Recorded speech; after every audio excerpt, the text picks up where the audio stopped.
Alright, I think I'm live. Sorry I am late. I thought I set it for 7:50. I guess I put it for 7:45. My bad. Wait for chat to catch up. See a couple of the regular faces in chat. Conrad, New Zealand Ball, Stupidity, welcome back. Commander Cameroon, welcome back. Zodic, welcome. The 98, welcome. Alright, so today, I started a little bit later today. I know I said I was going to stream last night, but I ended up not. I was just too tired, and I decided to go out instead.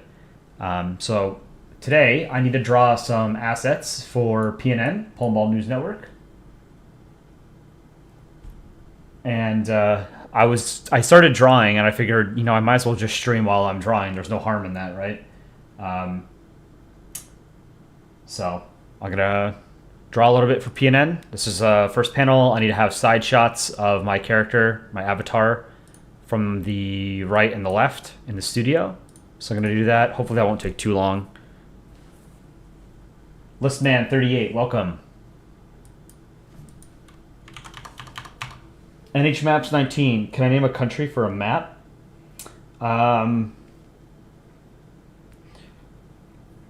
Malaysia. Dinoco, welcome back. El Country Chileno, welcome back. Let me put on some background music. I like the classical music. I thought that was a good vibe for people while they're drawing and studying or whatever you guys are doing. What are you guys doing right now? Like when you guys are watching, what do you guys do?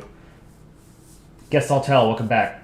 Or when I'm streaming, what is it that you guys are doing besides talking in chat? I assume most of you are on a computer or cell phone. Godzilla fan, 2011, welcome back. Manny to the Max, welcome back.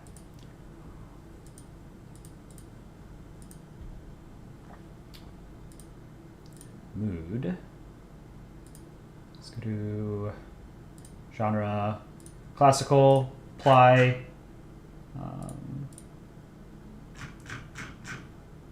Let's go United States Marine Band. No. Why is there so much of that? Kevin McLeod. Let's see if this stuff is any good.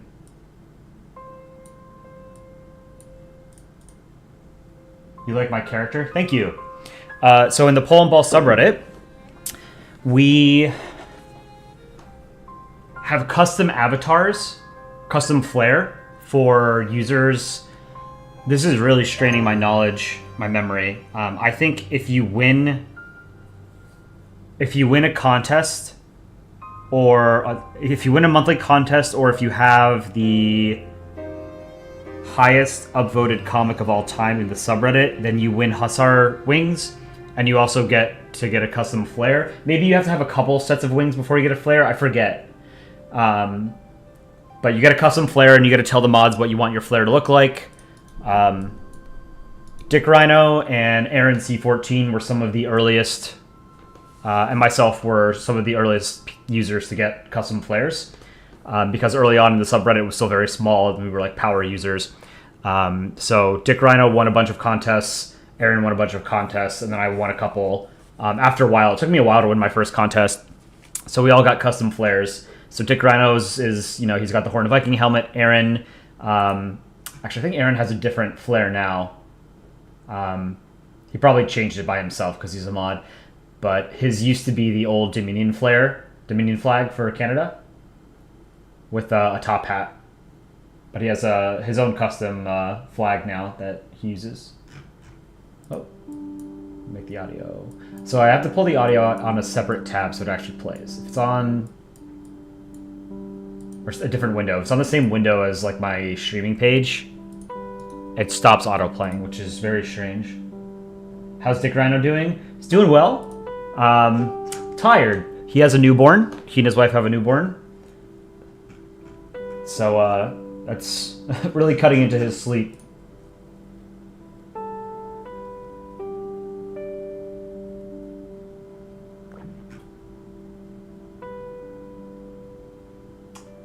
Karma's on the phone. Okay.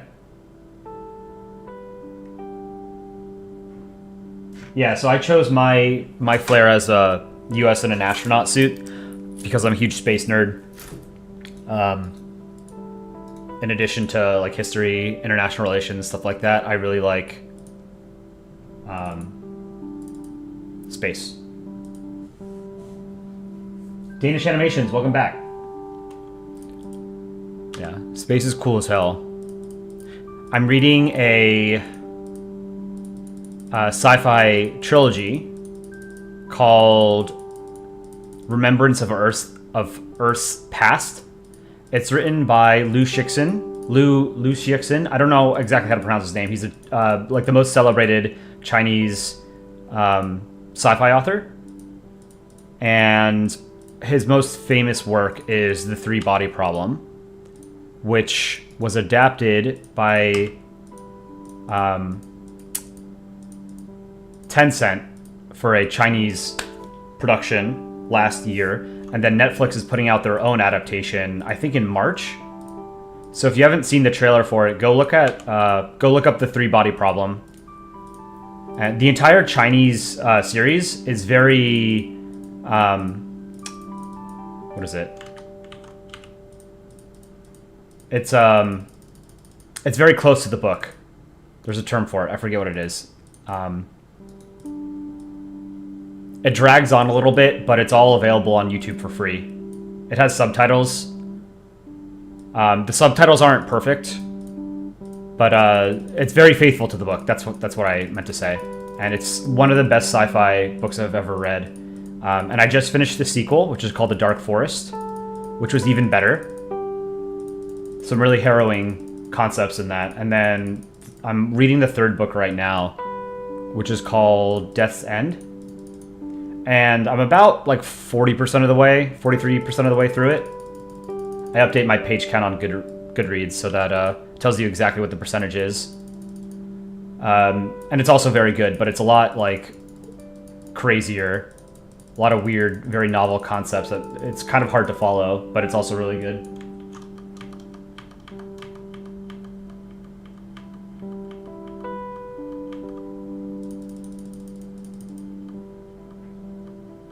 You used to love space a lot, and then you shifted over to Navy military, and space still fascinates me a ton. So the cool thing about space is that, anytime there's some kind of fictional sort of militarization of space, it inevitably has some kind of naval analogy, right? It's not really coincidence that when people dream of like what warfare in space would be like, that it's thought of as being kind of like a naval battle, but in 3 dimensions rather than 2. You know, technically in 4, right? Specifically, like if you're thinking about a space battle between like spaceships, right? They're going to be really far away from each other, so time is going to matter even more than on Earth, right? Like if you're firing an ICBM or something, you're trying to sink a carrier out in the Pacific, you still have to take in like the travel time of the missile and the aircraft carrier and whatever into account, right? But like that matters even more in space because distances are even more vast, right? And then if you get to like relativistic speeds, you know, like a certain percentage of the speed of light, then it becomes even more important, right? So you have to think about time dilation. But yeah, so if any of you are interested in sci-fi, go read The Three-Body Problem. And then the second book in that series is, I think, the best, but I haven't finished the third one yet. I'm hoping to finish it in the next couple of weeks.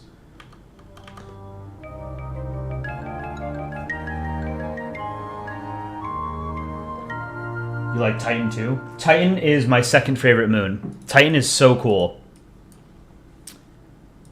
Titan is like a primordial Earth in deep freeze. So I'm just going to copy this character, and then... This isn't an actual comic, so I'm going to be doing a lot more copy and pasting of assets. This is for our YouTube channel, you know?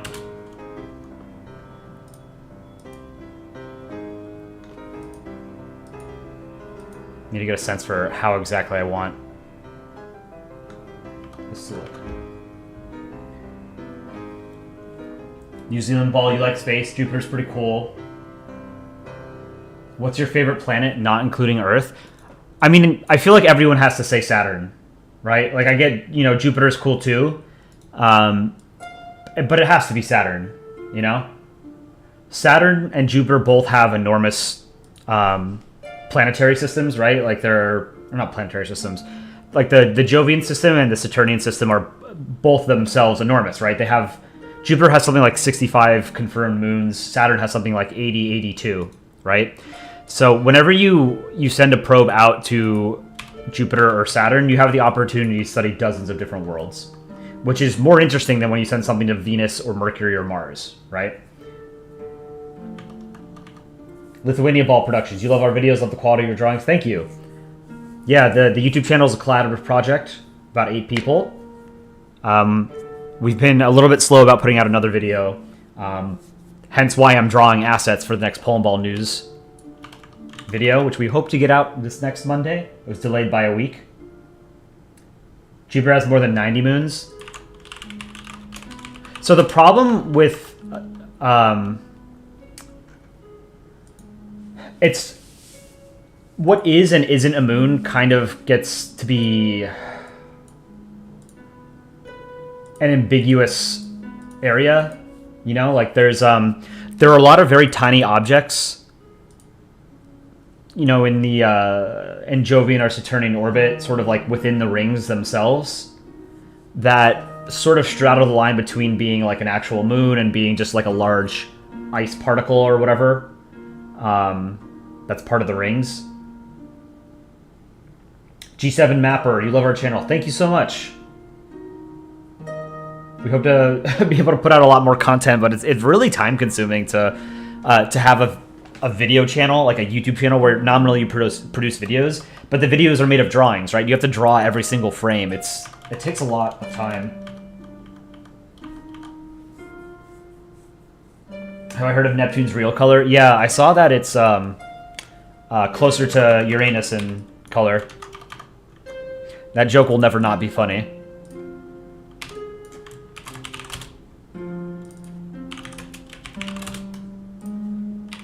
Let's draw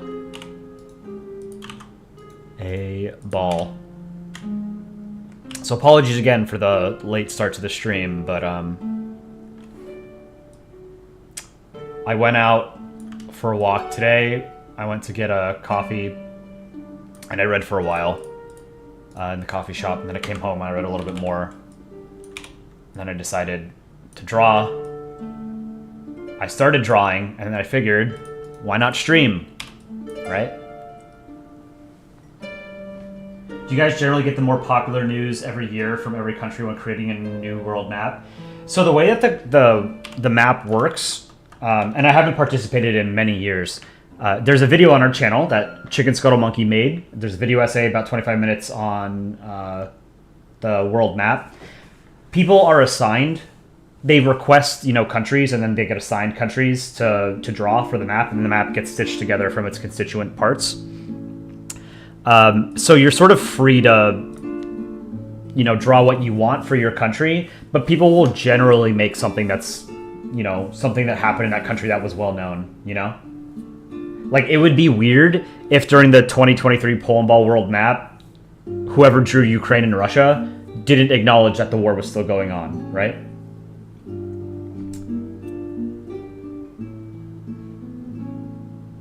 Opinion on Neil deGrasse Tyson. I think he's like an okay science communicator.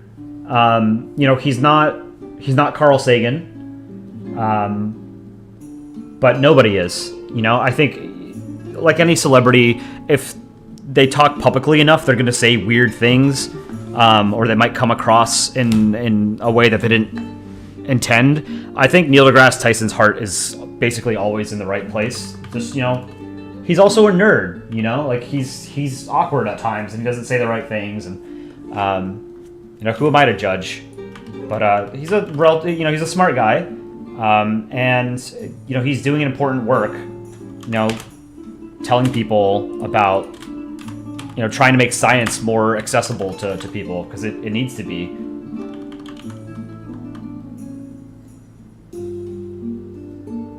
One thing you like about space is how different everything can be, like binary systems and trinary star systems.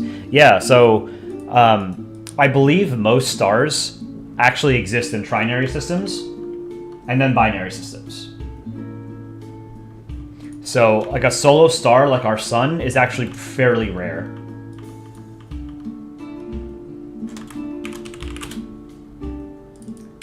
You guys can get me to talk about space and geopolitics all goddamn day long, and I love every minute of it.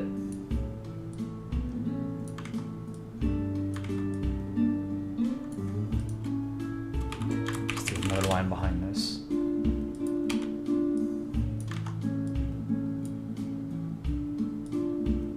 In another life, I would have loved to have been some kind of like an astrophysicist or a particle physicist. But that's really, really hard. It requires a lot of math knowledge, and I'm not built for it. Or a love of math, you know?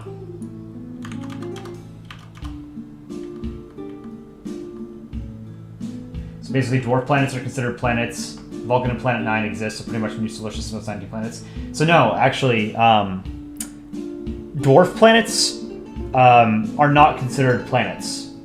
And this is the thing that I don't like about how they decided to categorize the planets and other objects. Here, I'm going to draw this because it's actually, people, I care about this and, you know, people get it wrong. But, so the IAU decided, in I think, 2005 or something, this was their organization.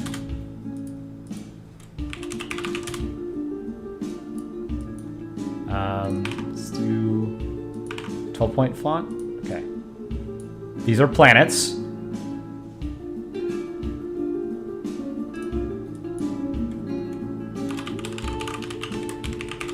Should make this even smaller. Terrestrial planets. Gas giants. Dwarf planets. So this is how it works. This is like the hierarchy, right? And I don't like this because I think that dwarf planets should be a subcategory of planets, but they're not. Terrestrial planets and gas giants are subcategories of planets. So Earth, Venus, Mars, Mercury are terrestrial planets, and they're considered planets. Jupiter, Saturn, Uranus, and Neptune are gas giants. They're considered planets. So the problem I have with this is that, yes, dwarf planets like Ceres, like Eris, Pluto, Makemake, are a little bit different because they're much smaller than terrestrial planets. They have very strange orbits, and they're in parts of the solar system that are not clear of debris, essentially, right? So all of the 8 traditional planets have essentially cleared their orbits of material. They're the dominant object in their area, right, in their neighborhood. Pluto, Eris, Makemake are all part of the Kuiper Belt, right? And the Kuiper Belt is where a lot of like the old leftover material from the formation of the solar system is. So there's a lot of ice and rock out there, and there's the dwarf planets and their various moons, right? The problem I have is that a dwarf planet, is more similar to a terrestrial planet than a terrestrial planet is to a gas giant, right? Pluto and Earth are more similar to each other than either are to Jupiter, right? But Earth and Jupiter are considered planets, and dwarf planets aren't considered planets. I just think that's stupid. You know, I think the International Astronomical Union decided that they were trying to find a way to arbitrarily cut the number of planets in the solar system to 8, right? And that's the problem I have, is that it was totally arbitrary, right? Like, if you took the Earth and you put Earth in Pluto's orbit, everyone would consider it a planet, right? Because it's a massive terrestrial body, right? Doesn't matter if it had like an inclined orbit or there was tons of other material in its orbit. It's clearly a planet, right? So the way that I think a planet should be defined is any astronomical object that is large enough to have been rounded by its own gravity that doesn't have sustained nuclear fusion in its core, right? So things like rogue planets should be planets, right? You know, if like Earth wasn't orbiting a star, it's still a planet, right? It's something that was, it's a body that was large enough to round itself due to gravity. But it doesn't orbit a star. It doesn't matter. It's still a planet, right? It should be. Jupiter is not large enough to have nuclear fusion occur in its core, right? It's not massive enough. It needs to be something like 80 times more massive than it is.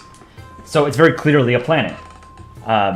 So I don't like that the dwarf planets are not considered planets. So my ideal is that you would have this instead. This is what it should be like, but it's not, and it pisses me off. It's been like 19 years since they made this decision, and I still think it's wrong. And I'm not the only one. There are like a lot of geologists, planetary scientists who disagree with what happened here, with the redefinition of dwarf planets. You know, like if the guiding sort of light for the IAU was to just cut down the number of planets to 8, then that was stupid. Like, there's no reason that the solar system, you know, can't have 16, 17 different planets. Like, who cares? But I digress. So, my personal opinion is that Pluto is still a planet, and so is Ceres, so is Makemake and Eris, Haumea, Orcus, Sedna, all of those. You know, Pluto-Charon is a double dwarf planet system, in my opinion. Charon is large enough of a moon to have its gravitational pull on... Charon is about half the size of Pluto. So Pluto and Charon actually orbit a point between the two of them that's above Pluto's surface. Whereas the Earth and the Moon orbit a point that's still about like 1,000 kilometers from the Earth's center. But yeah, so none of that had anything to do with the news in the world this week. But thank you for letting me rant. So the IAU is wrong, and we hate them. And that is the official stance of the Polandball YouTube channel. And I have now made that decision for the other 7 people that work on this channel. I am declaring war on the IAU.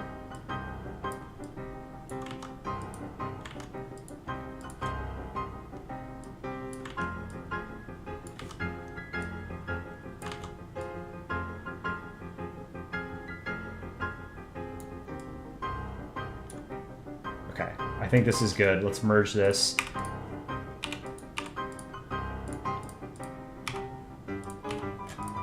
Whoops, that's not right. Let's do some stars, then we're gonna have to do sunglasses. I've never drawn my avatar from the side, so it'll be interesting to figure out how I'm supposed to make the spacesuit work. You know, so I'm just drawing the character first, and then I'm gonna put the spacesuit on top of it. Sorry, I totally ignored chat while I was talking about planets.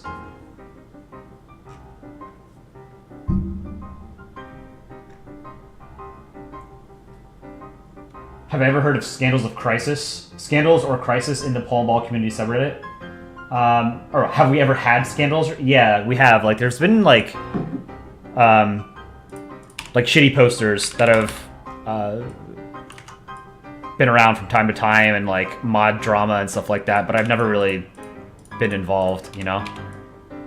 So, I know of, like, things that have happened. There was actually famously a... well, I don't know how famous it is, but like some dude was stealing our comics maybe like 9 years ago. And in order to sell like merchandise, and so I DMCA'd that guy And I think that was the end of that for him. That was a while ago. PNN sounds funny in Spanish. What is it in Spanish? Biodegradable, welcome. Great comics recently, by the way. Love them. Socialist Mango Tree, welcome back. Burj Khalifa Geographer, welcome back. Yeah. Declared war on an international organization with 12,761 members. Small review. You did Haute-de-France, Picardie, Nord, Pas-de-Calais, Calais, Lille, Roubaix, Bethune, Berck, and Tourcoing? Tourcoing? I don't know how to pronounce that last one. 26, is that a new record? 27? No, our top concurrent viewers was 35. So we're close. But it seems like we do... we get more viewers on the weekend.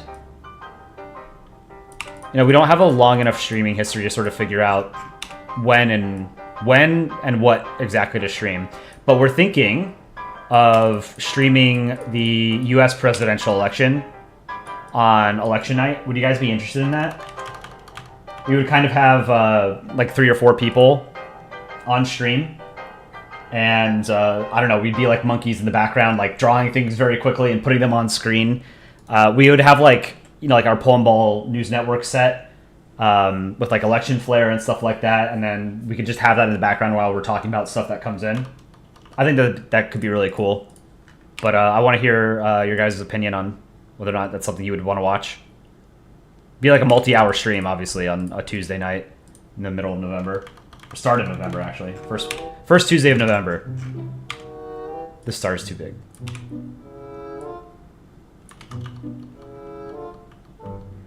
India and France for co-host. I think we would do our normal avatars, you know? So it'd be like Aaron, Dick Rhino, and myself. I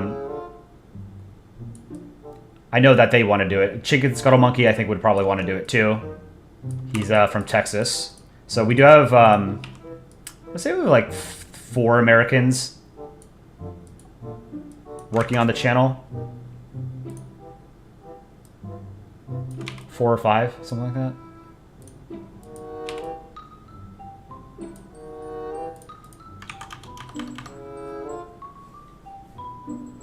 A draw pile video would be neat. That's where you have several artists all drawing together on one canvas. Is there like a special program that you use for that? That would be really cool. This song is on so many YouTube channels. Now that you mention it, I've definitely heard this on other YouTube channels. It's because this is on the official YouTube audio library of like things that you can play without getting hit by a copyright thing, you know?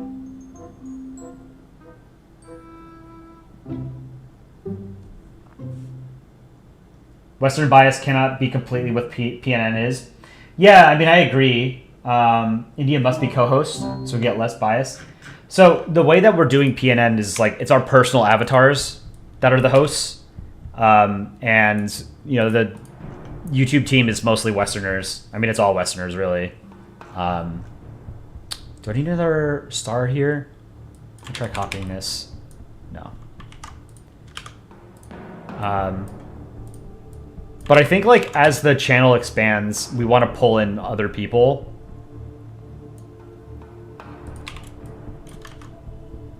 I'm gonna move this star over a little bit. Maybe this one as well.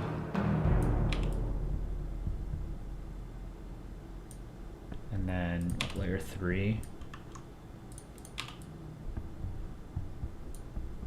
think that's probably enough stars.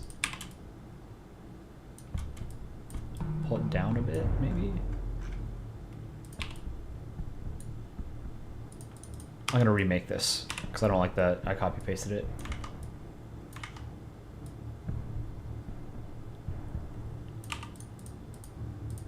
Yeah, I mean, I think there's a lot of cool things we could do. Yeah, I mean, we're sort of limited by our own experiences, right? So we do try and cover stories from around the world, so it's not just like what happened in Europe, what happened in North America, you know? No, this is not a good start. It needs to be shifted a little bit. Actually, you know what? This one is going to go there.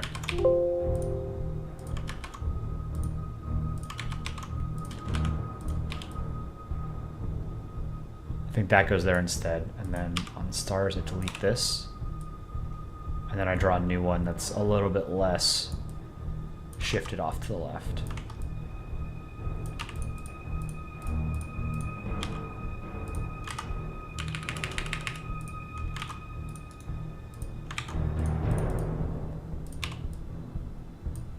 Alright, this needs to be clipped a little bit, the points.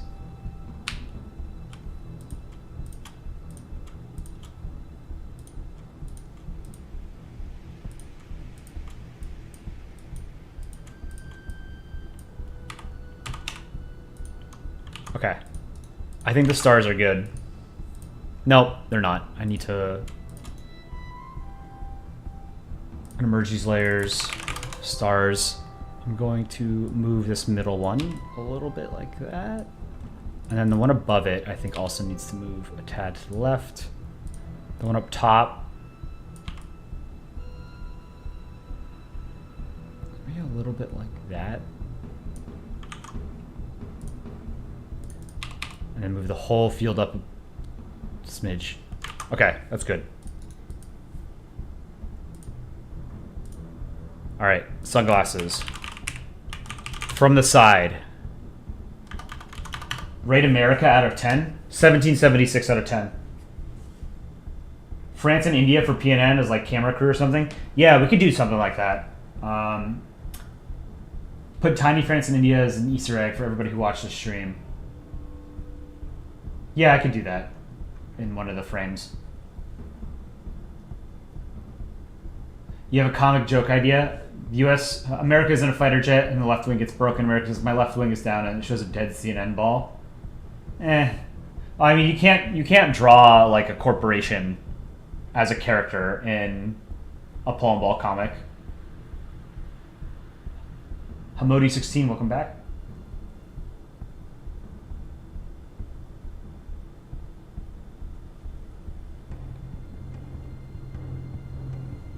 Pluto's the size of Earth now. Haven't you heard it's grown and it's weird? Look it up. So what happened with Pluto is when Eris was discovered in like 2002 or something, and it was thought that Eris was bigger than Pluto. Actually, hold on. Let me try and get this straight.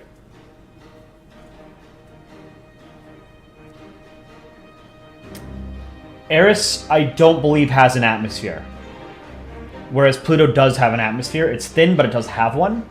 And that led to a discrepancy in the actual measurement of the diameter of both bodies. So it was thought for a while that Eris was actually bigger, both in terms of volume and mass, than Pluto.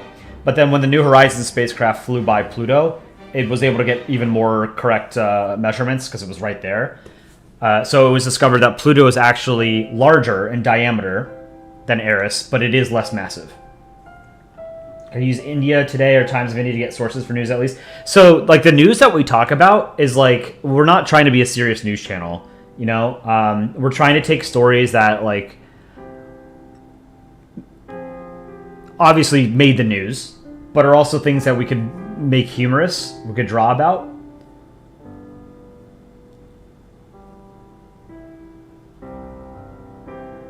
I have a 63-day streak on Duolingo. What are you learning? What language are you learning?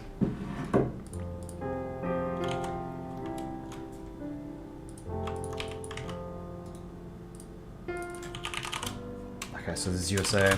Let's draw sunglasses.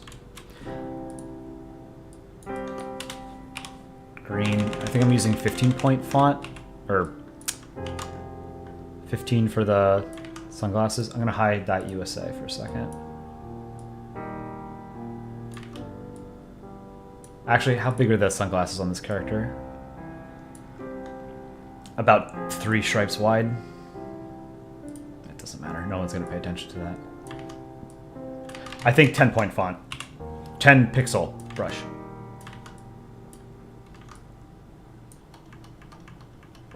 It's Polandball News, so naturally it's going to be satirizing what's going on in typical Polandball fashion. Yep.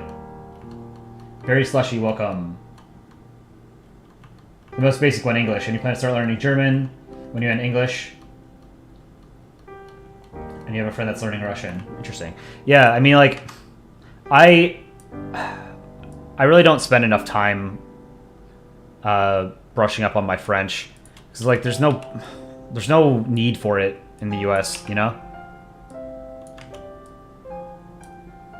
Spanish is the only other language in the US that kind of makes sense to learn.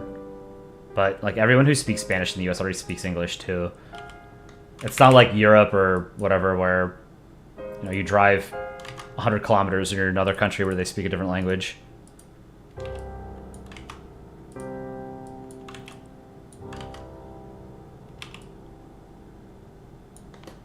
I don't like this.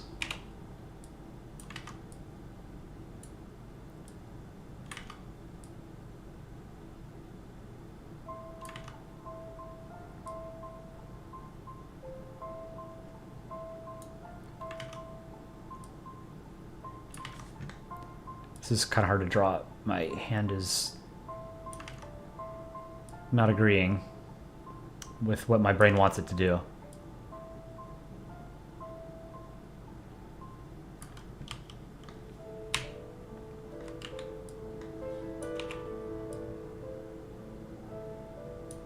I think that's okay.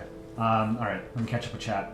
Can I please use non-Western news sources too for less biased news? So all news is biased. So, you know, if we're using non-Western, like if we're using India news, it's going to be biased toward India, right? If we're using Israeli news, it's going to be biased toward Israel, right? There's no such thing as neutral news.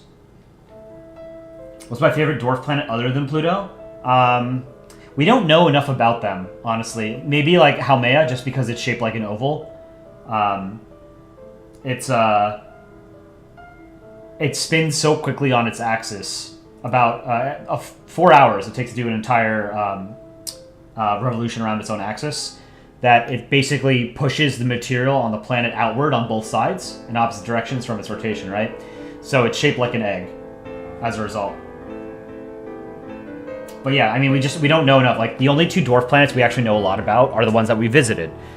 Pluto and Ceres. You know, Ceres is in the asteroid belt. It was thought for a long time that it was just a large asteroid, until it was eventually proven to be a pretty substantial body. I think at one point it was considered a planet in like the 1800s or something.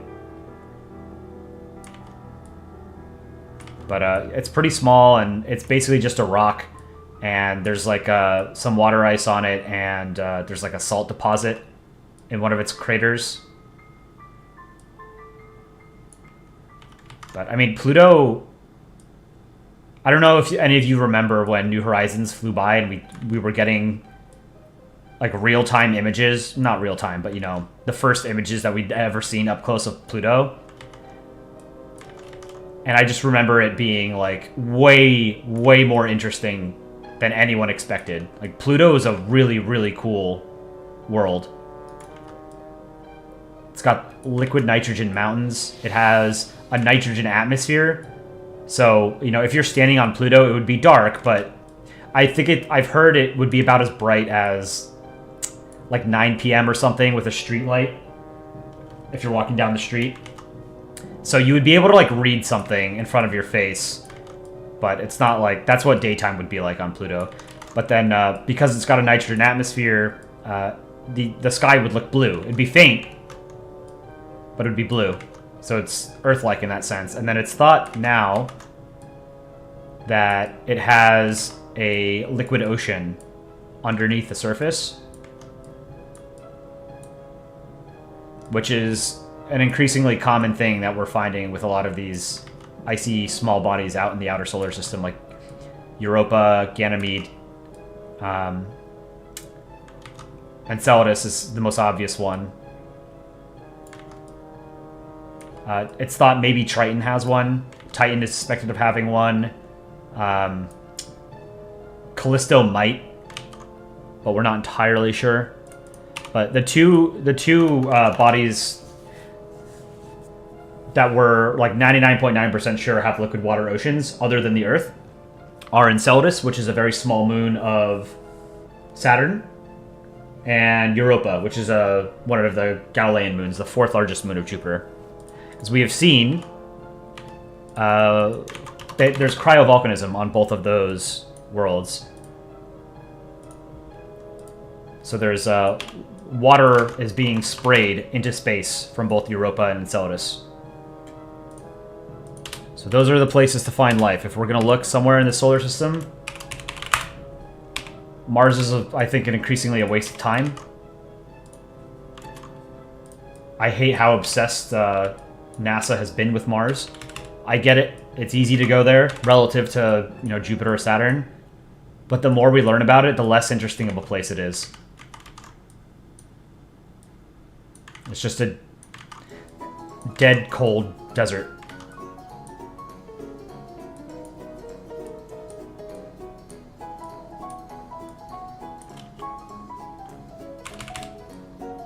You guys came for the balls, and I'm giving you an astronomy lesson.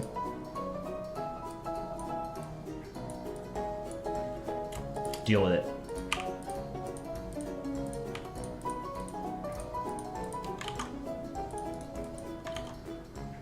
It's pretty good.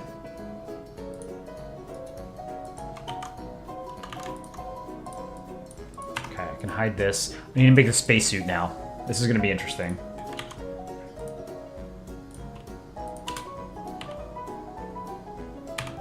Let's make the outline first.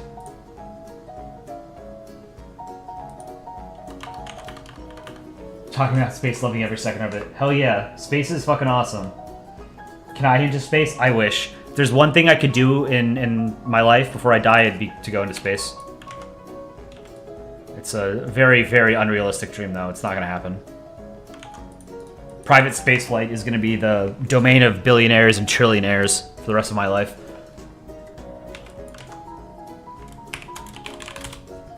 Let's duplicate USA. This will be the suit. I'm going to empty it. Actually, you know what? How am I going to do the sunglasses? Because I pushed them out, right? And like, shit.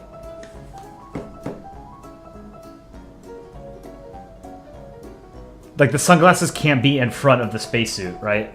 I have them inside the spacesuit here.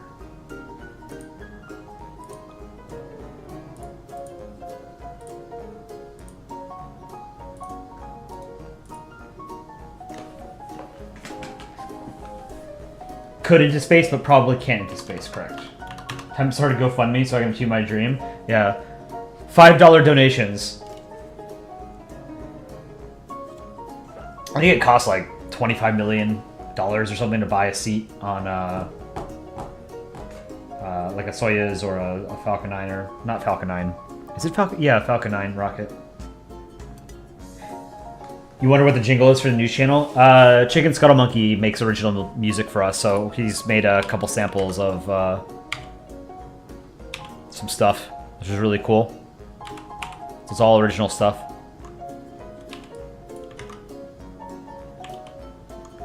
So the sunglasses actually have to come in, unfortunately.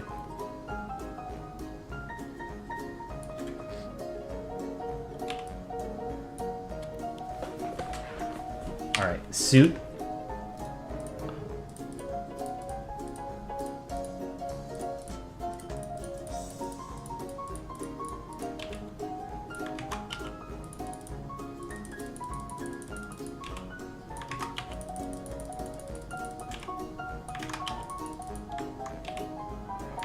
I got like most of it. Okay. I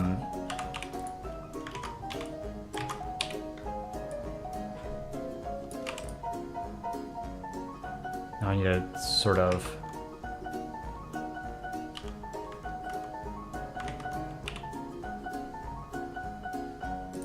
I need to draw the visor. So let's do that first.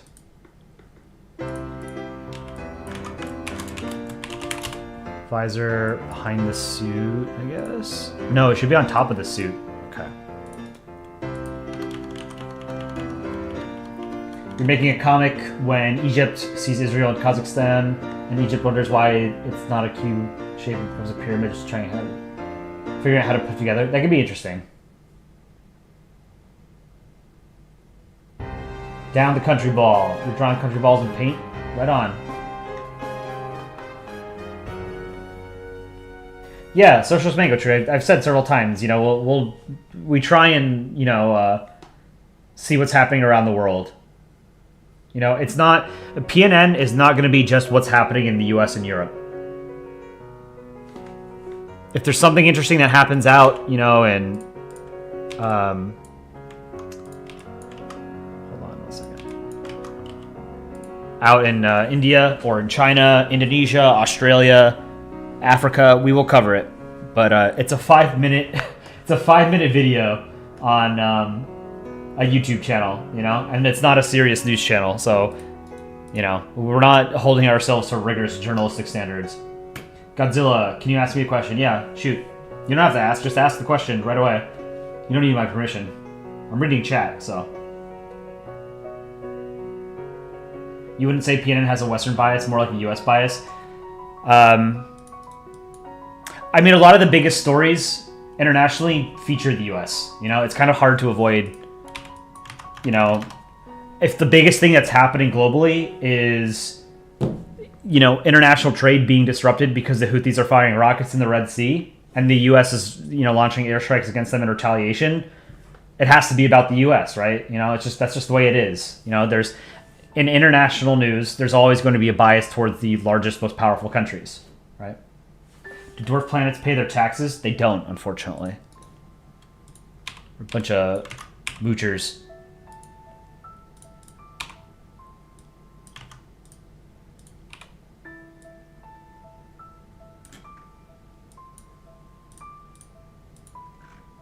Draw the visor. Oh, you know, I didn't draw the I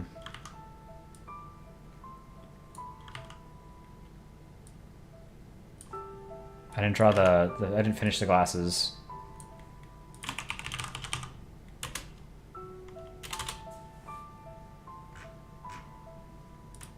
One second.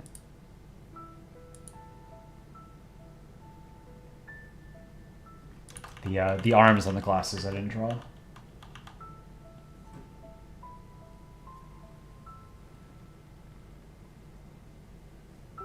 You've seen the US just get added to comics because of no reason? Yeah, sure. I mean, that happens too. But, you know, like, again, with any kind of art, people make art based on what they know, you know, and Reddit is a predominantly American and Western-oriented English-speaking website. It disproportionately has more Americans than exist on the planet, you know? We don't have a lot of people from Chad posting on r/Polandball. I wish it was different, but it's, you know, it's not up to me.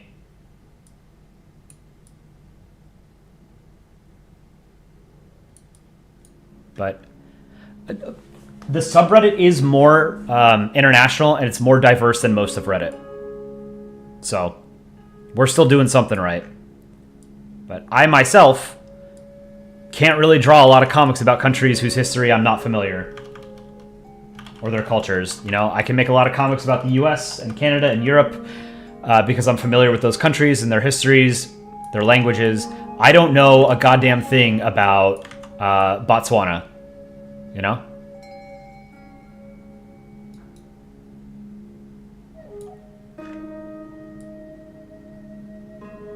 But sometimes when you're drawing a comic, you just need characters of some kind.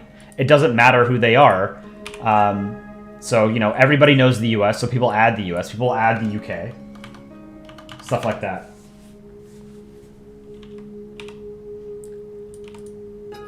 See, the great thing about art is that it's 100% subjective. So if you don't like somebody's comic, that's totally fine. Your opinion is as valid as anybody else's. You know, like, I could never paint Starry Night by Van Gogh, but my opinion of it is as valid as somebody else's, right? You don't have to be an artist to be able to be an art critic, right? How did I draw this? With a mouse? Yeah, I draw with a mouse.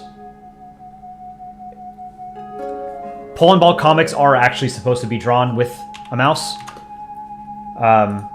It's a rule. And it doesn't have to be drawn in MS Paint, but it has to look like it was drawn in MS Paint.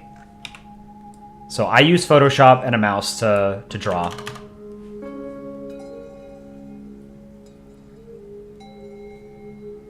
Free Tibet.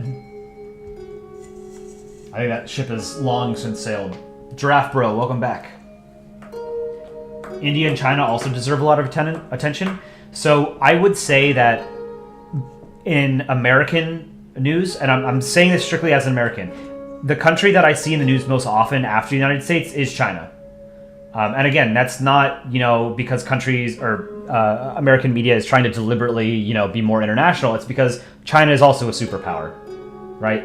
They're also very powerful, and we have a rivalry with them. It's thought that we might go to war over Taiwan at some point. It's not because, there's things there that they think that they need to cover for the American population, right? It gets people to click on articles, to watch news channels and stuff like that. It's all in the pursuit of profit. Say 39 if Germany should annex Königsberg, Austria, and the Sudetenland and Poland. It's gonna be no for me, dog.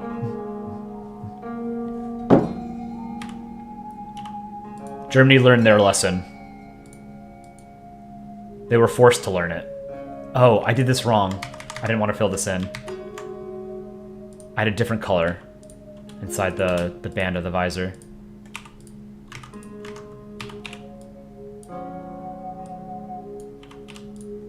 It's interesting music.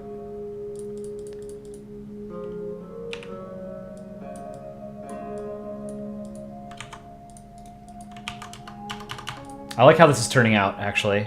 This is cool. So the visor, I need to do... Oh, God, what color... I should have made a... I should have written down, like, what color blue I used to make the visor itself. Like the glass plate.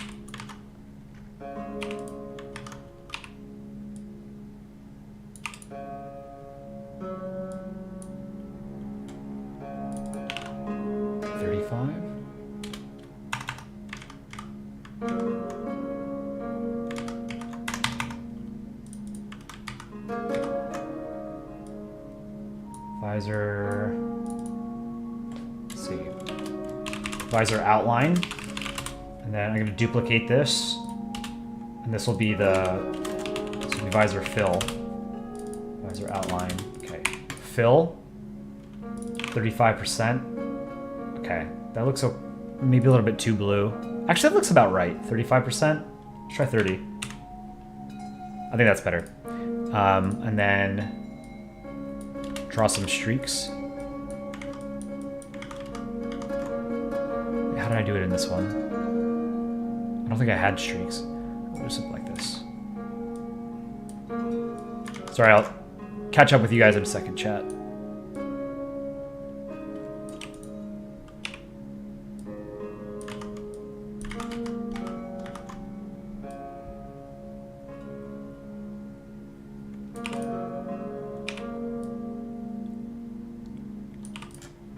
Just some added glare, you know? Actually, maybe it should be brighter.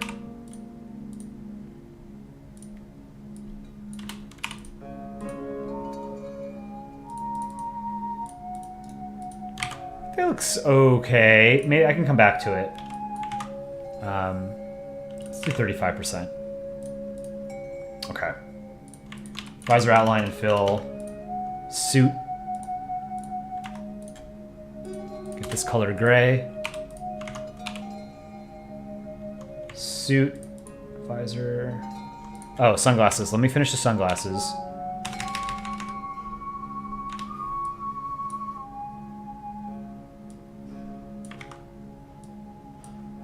Okay, suit. I want to erase this part.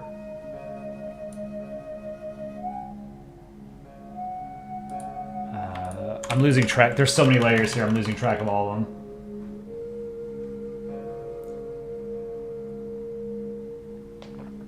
All you know about Botswana is in Polandball universe, it's sometimes drawn as a robot. Yeah, so it's Botswana. I think Aaron C14 is the one who made that canon. Mouse drawing is essential to achieving the Polandball aesthetic. Absolutely. This music is relaxing. Yeah.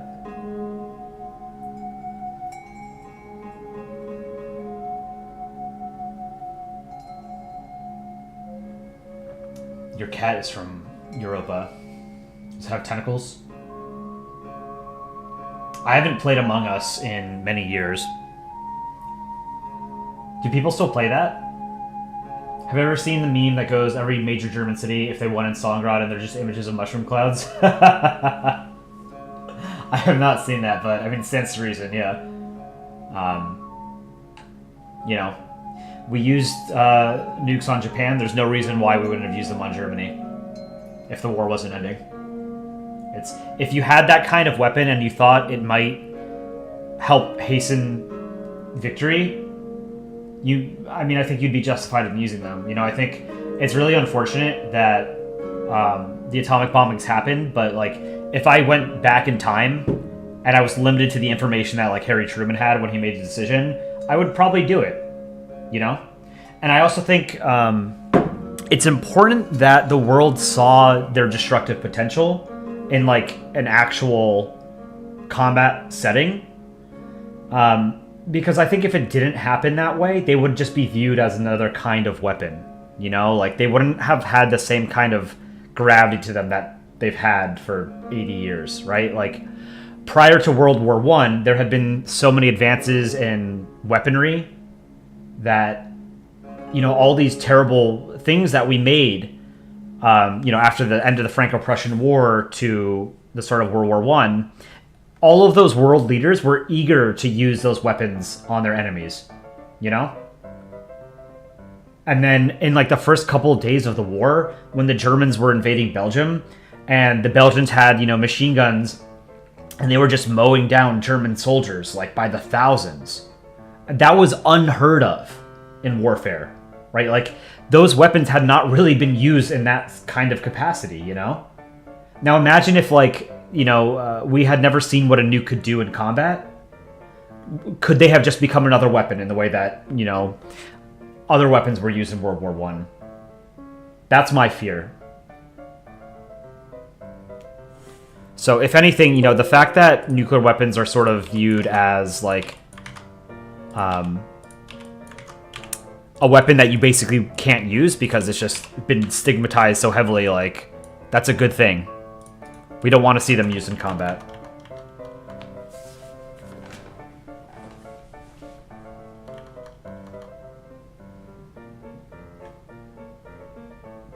You're playing a sus game?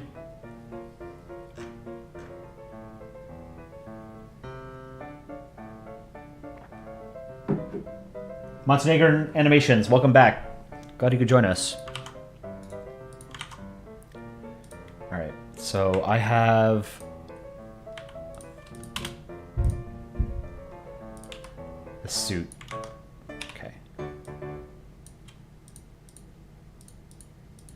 See if I can get the right sort of shape for the suit.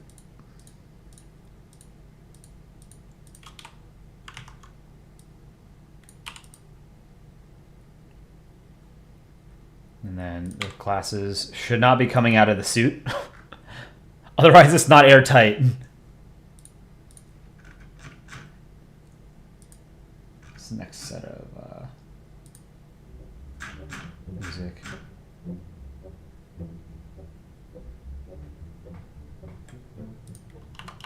Polandball gaming. I would play games on stream. What kind of games do you guys play?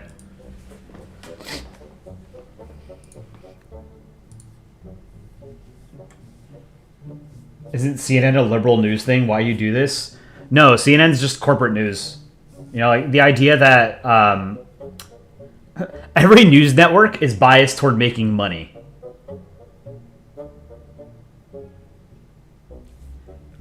We're doing PNN just because it's a pun, you know.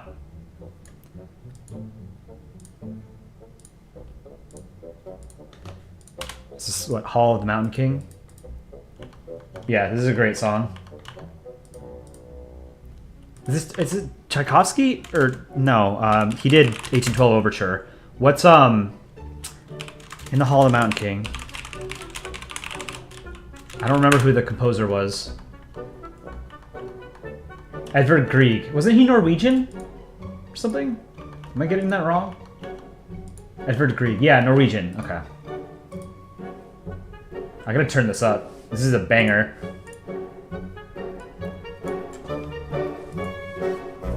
Is this meant to be for the next PNN? Maybe. I have to draw my my own avatar just to have those assets so that I can use them in future videos.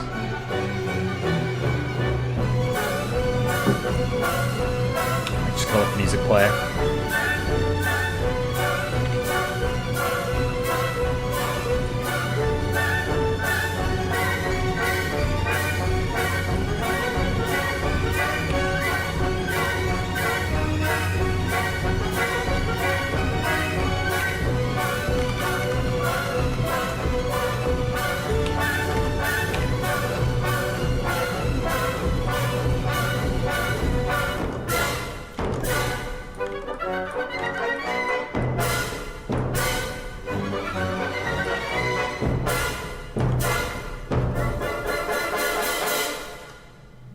Awesome. So good. Polandball CSGO gaming. I love CSGO. I used to be pretty good. I got global elite at one point in CSGO. I haven't played a lot of CS2 yet. Well, not recently. I have played a lot of it.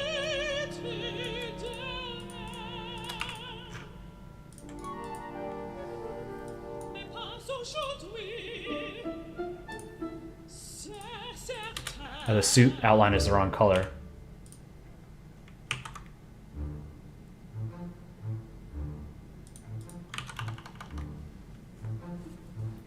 What news do I watch? I don't watch news. Cable news is the lowest form of news information gathering.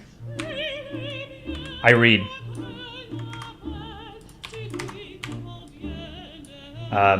And I read the New York Times and The Economist primarily. It's important to understand that every news is biased in some fashion. The Economist, for example, is very open about their bias. They're a classically liberal newspaper, and they say this repeatedly. It's a bias toward... Lenin actually has a famous quote about it. Like, I think he said, "The Economist is a mouthpiece for British billionaires." He was right. He was right then, and he's right now. The Economist has a bias toward, capitalism, free markets, deregulation, minimal government sort of intervention in the economy. But, they're kind of like, don't be assholes to people as well. But the problem is, how do you disconnect those two things? Right? It is a great song, too. My avatar ball costs roughly $1.6 million and 99% tax. True. Spacesuits are expensive. I think this is good. Let's go to... I'm going to zoom out a little bit. So this is the desk. I like this. And I didn't do any shading. Oh, you know what? The ball is like... Here. I'm going to try this.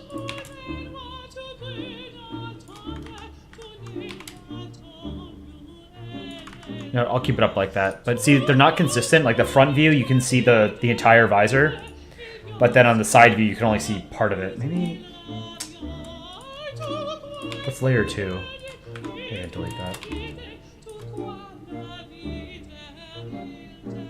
I'll have to... I'll have to clean it up, but I can do this.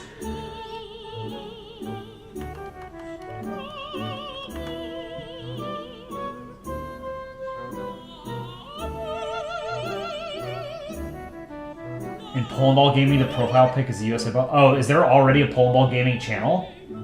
They're not associated with us.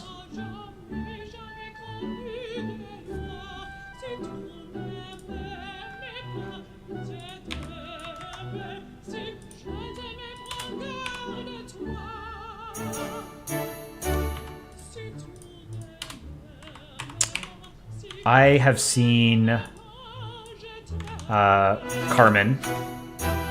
Not on Broadway, but it was very good. I forget where I saw it. I saw, what was it? Not super recently. Well, I guess it was last year. Phantom of the Opera. I saw that on Broadway. That was really good. Went and saw it because it was closing. It was, I think, the longest running show in Broadway history.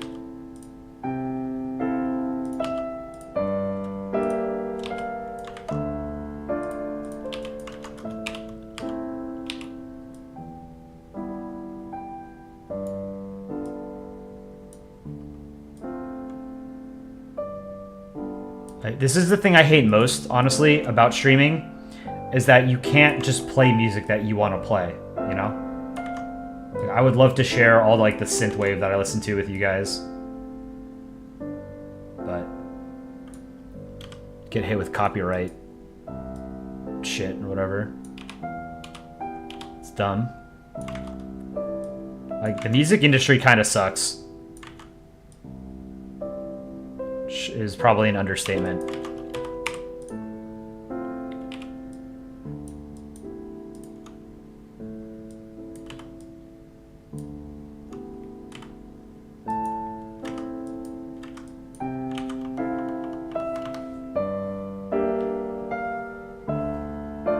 Carmen Sandiego? No. Carmen is an opera. Here, I'll read it to you on Wikipedia. Carmen is an opera in 4 acts by the French composer Georges Bizet. The libretto was written by Henri Meillac and Ludovic Halévy, based on the novella of the same title by Prosper Mérimée.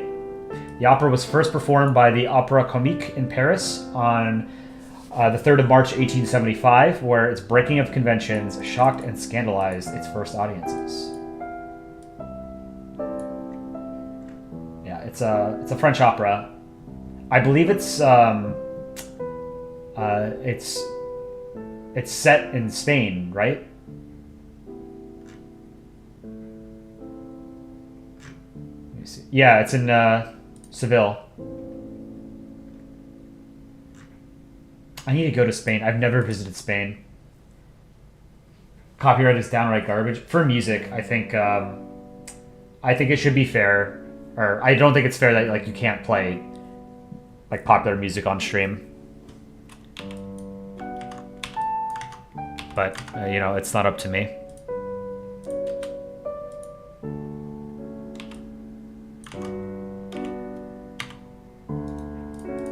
Actually going to clear out the visor.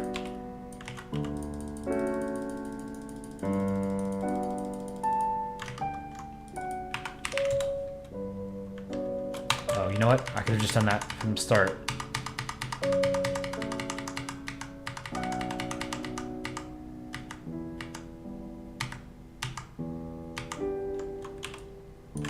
Let's go back to 100%. Okay.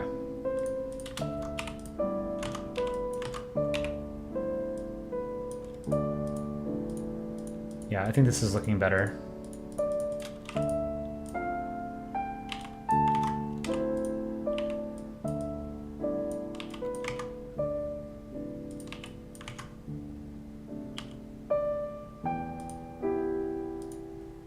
Clean up a little bit of this. So I have so many layers here. I have like 6 different layers just making this one character that it's kind of hard to tell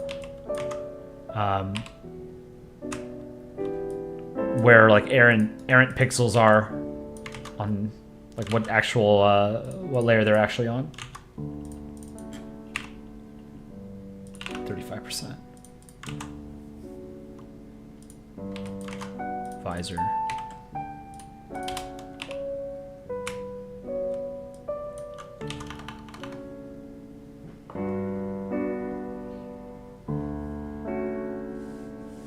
It would be cool if we could breathe in space.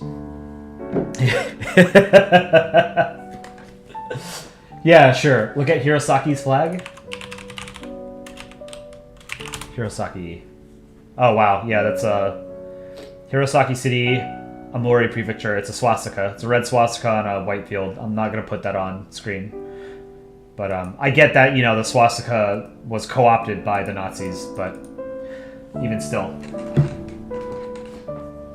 Remember the No Robot South Korea thing? Yeah, I haven't finished that comic. I'm still thinking of how I want to finish that.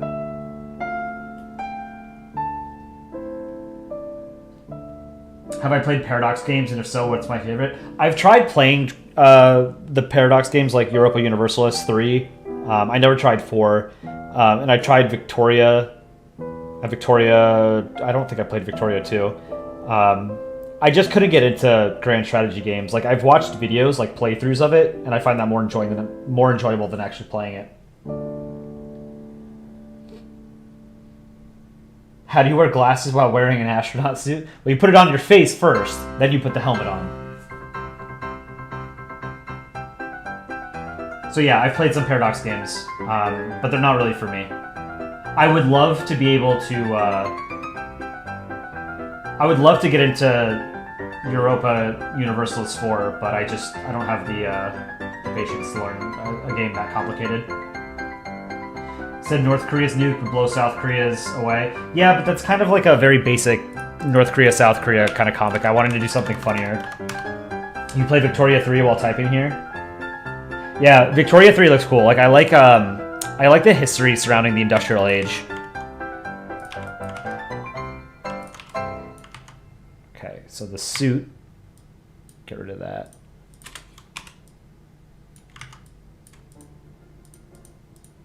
Like there's an old meme. It might be on the history meme subreddit. I'll pull it up, but it's like how I imagine 1799 versus 1801. Like in 1799, it's a picture of like, you know, like a French aristocrat, you know, in an official painting with all like the ridiculous flair that they wore. And then the picture in 1801 is like a steel worker in a factory, you know.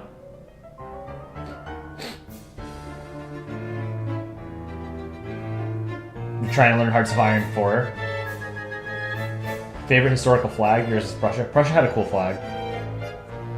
Roman Empire. Roman Empire didn't technically have a flag, but they had banners and standards and stuff like that. But in Polandball, you traditionally would draw the Roman Empire with like the red field or whatever, and you'd write SQPR on it in gold.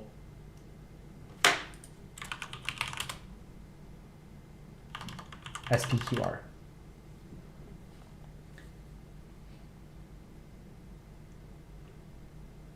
You like to think Mercury is Venus's lost moon? Like the early solar system was very violent, particularly as you were closer to the sun. So most of like the material that existed close to the sun was ejected through collisions and very intense solar activity. It's interesting, actually. Most of the planetary systems that we find around other stars are very different from ours. You know, like we have 4 terrestrial planets that are closest to the star, and then we have gas giants farther out, right? But most of the places that we've found, I need to clean this up. Most of the other planetary systems that we find gas giants very, very close to the star. Now, part of it is just the detection bias. Like we've only found the easiest planetary systems to find, right? Like it's easier to find a large planet than a smaller planet. So it's very easy for us to detect like a Jupiter-sized planet that's very close to its star because it has more pronounced gravitational wobble, as it were, as they orbit each other. It's a lot harder to detect that wobble if it's a smaller object like Mars or Mercury or even an Earth-sized planet. So it's partly just like we're only capable of seeing certain kinds of planets more easily than others.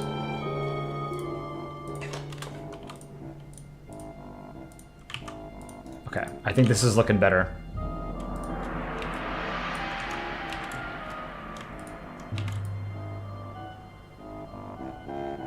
is pretty cool. I like this. I need to find where this pixel is. Good. And then the suit, I think.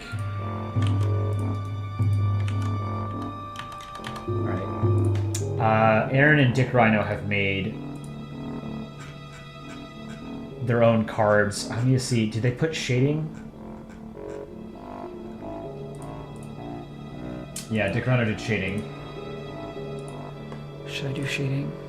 I guess I can do it on the very top layer.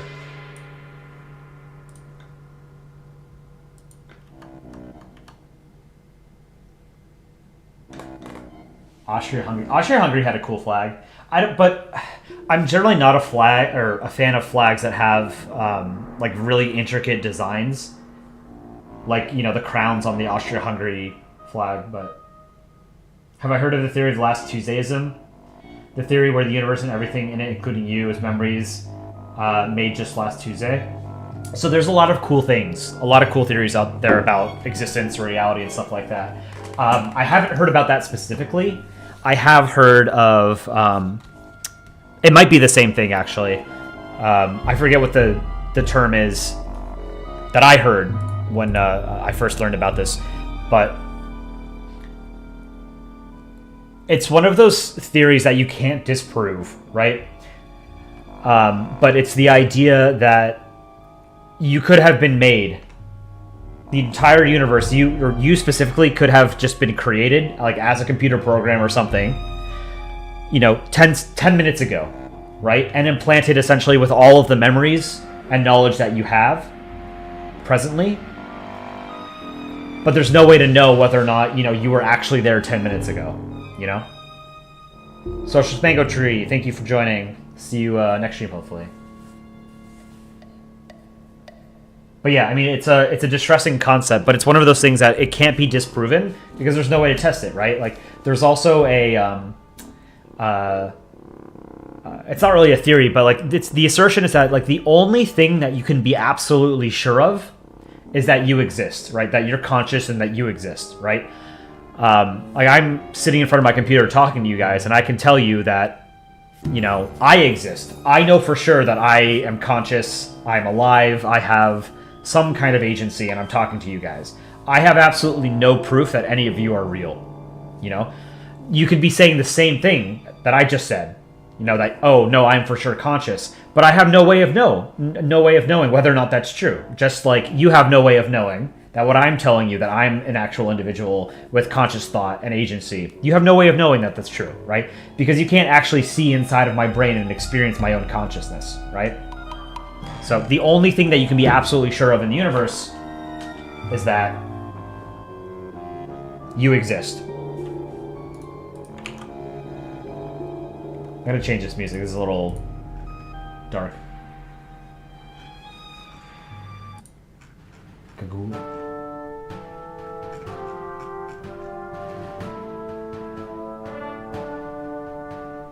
Funeral March for Brass. This is kind of fun. Here, I'm gonna lower the music. I forgot to turn it down after in the Hall of the Mountain King. We have no proof you're real. Yeah, exactly. Kaliningrad has always been a part of Czechia. I like that. I think like the Czech government or like the Czech embassy in Russia put out like a meme about that too. If humans found out we were in a simulation, humans would just meme about it after a week or so. Yeah, so that's the thing, is like, if we live in a simulation, like if you and I are Sims, there's nothing we can do about it. It's effectively no different than if we weren't, you know? It's just, if the aliens or whatever turn off the simulation, we wouldn't know, you know? We would cease to exist. So it doesn't matter. It's kind of irrelevant, the whole idea that the universe is a simulation. Alright, so I wanted to do shading.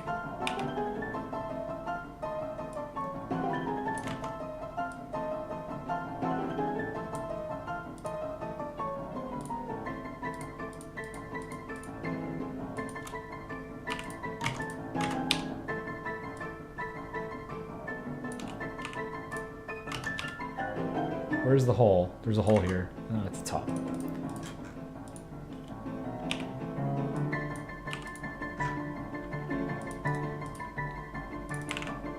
45 and then merge it with shading with the suit. And now magic eraser tool on this, that, this, this. Whoops. To use a normal eraser here, clean up the edges.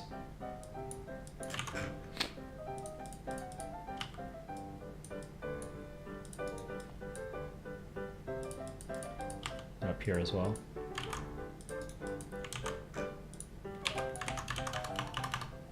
We aren't in a simulation, in your opinion? Yeah, I mean, like, it's one of those things you can't really prove it one way or the other, so there's really no point in worrying about it. I've mentioned this to you guys before, but one of my favorite YouTube channels is called Cool Worlds. I'll put it in chat. I want you guys to go check out this channel. This is my favorite YouTube channel. It's an astrophysicist from Columbia and his team, Columbia University in New York. And his team, and they put out stuff about the universe and physics and stuff like that. He did an episode on sort of estimating the probability of a simulation. And, you know, the conclusion was essentially that it's more likely than not that we don't live in a simulation. But that's about, based on, like, what we know, you can make only a very, very, very, very, very broad estimate.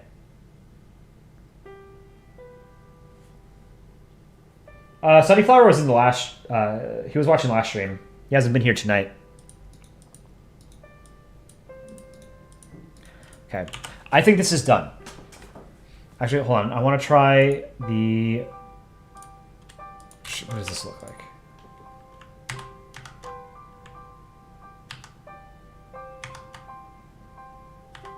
Okay, I think that looks better. I think I need to, like...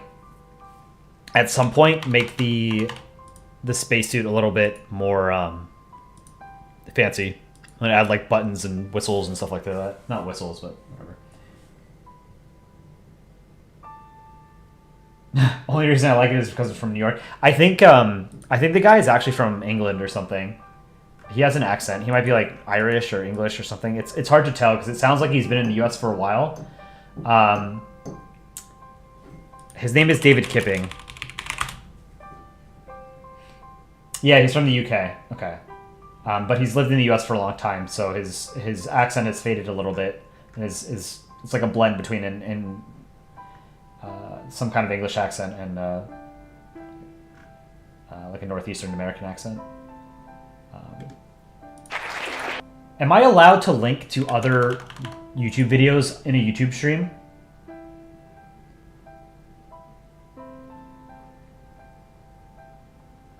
How many US states have I been to? I've been to like 15 or 16. Not too many. I did it on stream once. I've been to... So I've lived in California, New Jersey, and New York, and Washington, D.C. I've been to Hawaii,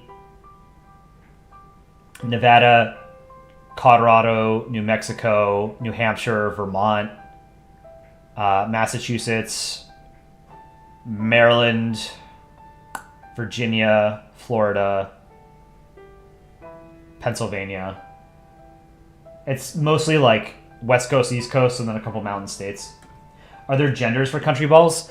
Not by default. I think like when I am reading a comic,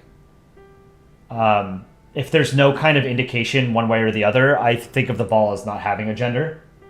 But sometimes when you're drawing a comic, you want to indicate whether a character is male or female. You can do that. Generally, the way it's done is that if you are drawing a female character, you would add like a pink bow or something, like a hair bow.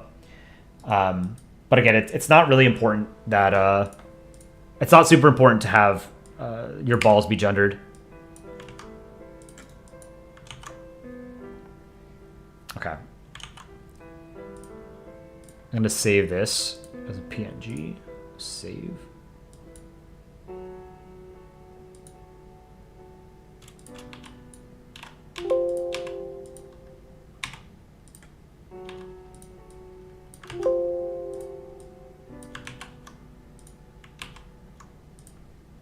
going to merge these.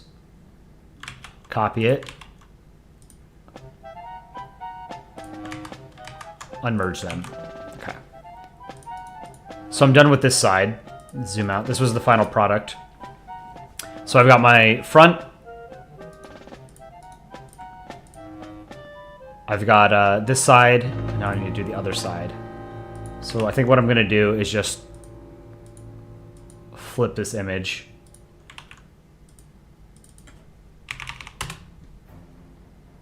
And then... what might be an easier way of doing this? I have to draw the...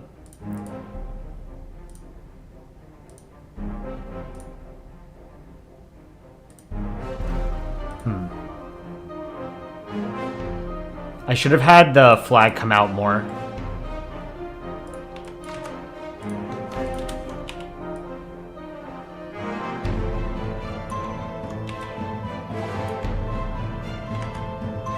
I'm gonna try something.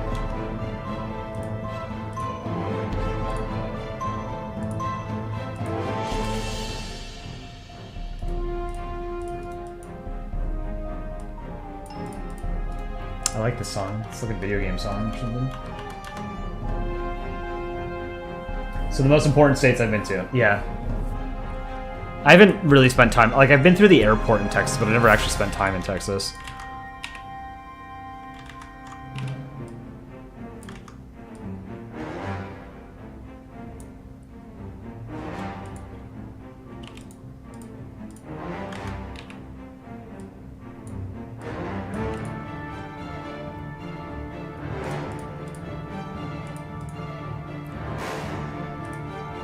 Yeah, I think I needed to do this.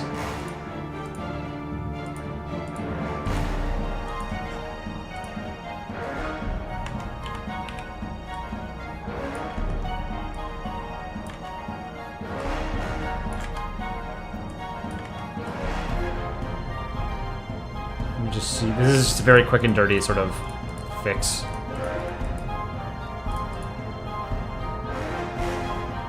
Yeah, that looks better.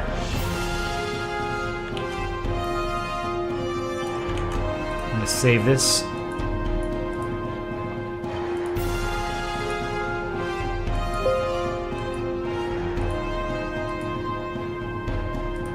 And then I'm gonna merge these.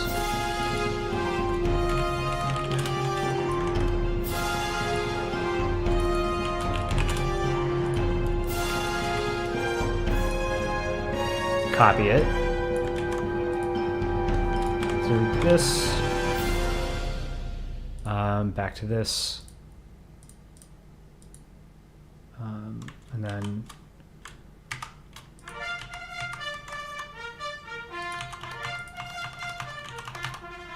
this is a Kevin MacLeod song. Yeah, there's a lot of Kevin MacLeod stuff on like the free YouTube library, audio library.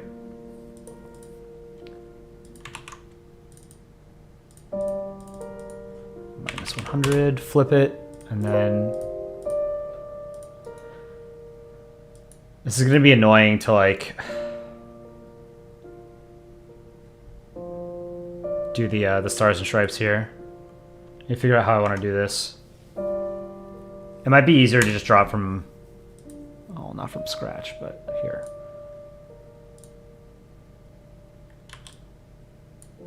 Whoa. Okay, I'm going to copy USA. Paste it here. I'm going to flip it horizontally. Apply the transformation. I think I'm gonna erase all of this.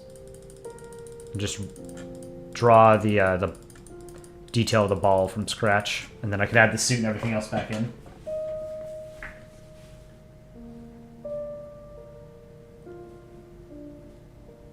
The song is called Five Armies. Yeah. That's what it was. Okay. Let's do a line here. This is USA. Behind the desk.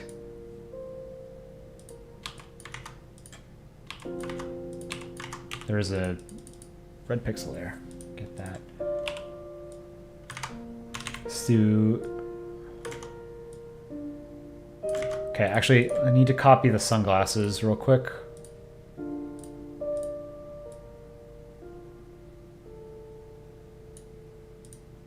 Actually, I can do all of this. Hold on. Suit, sunglasses, visor fill, visor outline. I'm gonna copy all this. Paste it. That's not right. What? Oh, I have to do it individually. Okay, so let's do copy the sunglasses first. Image.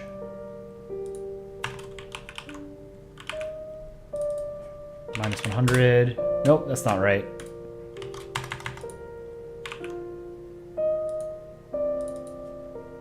Minus 100. Okay.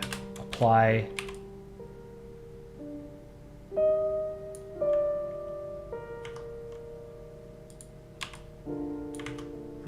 Hold on.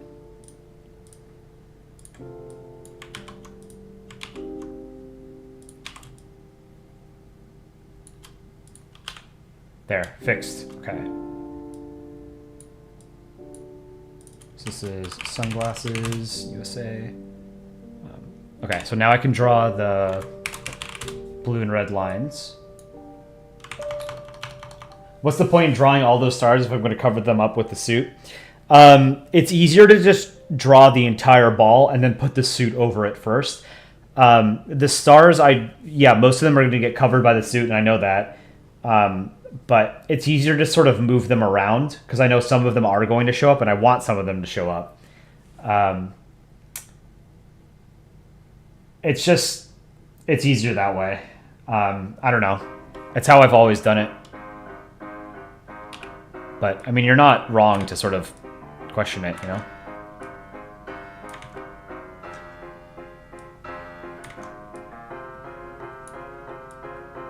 I might take your advice here and not do it.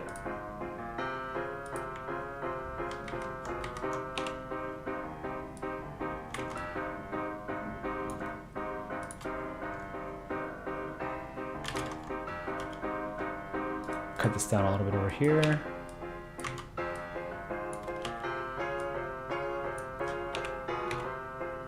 Actually, I don't like that.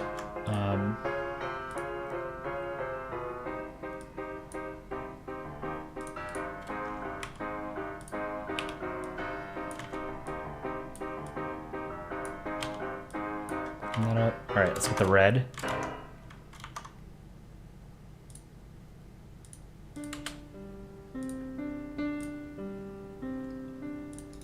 Zoom out a tad. Draw the red line underneath it.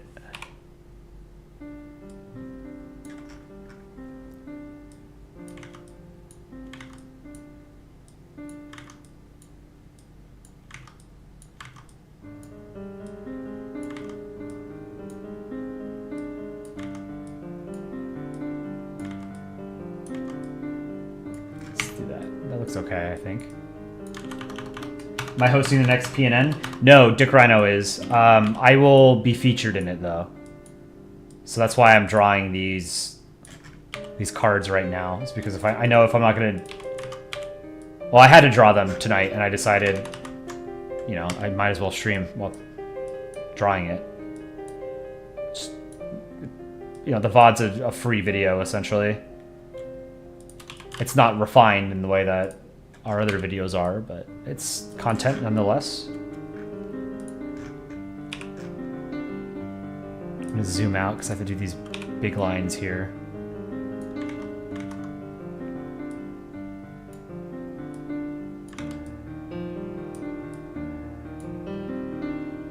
That's good enough. Clean it up.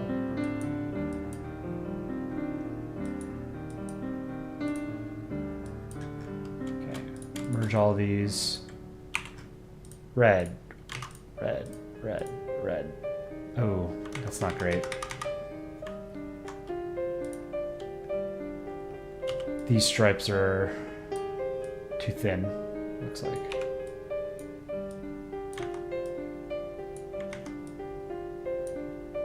And this one can be a bit thicker.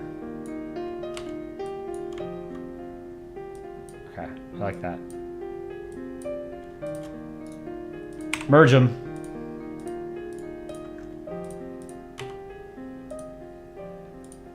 White.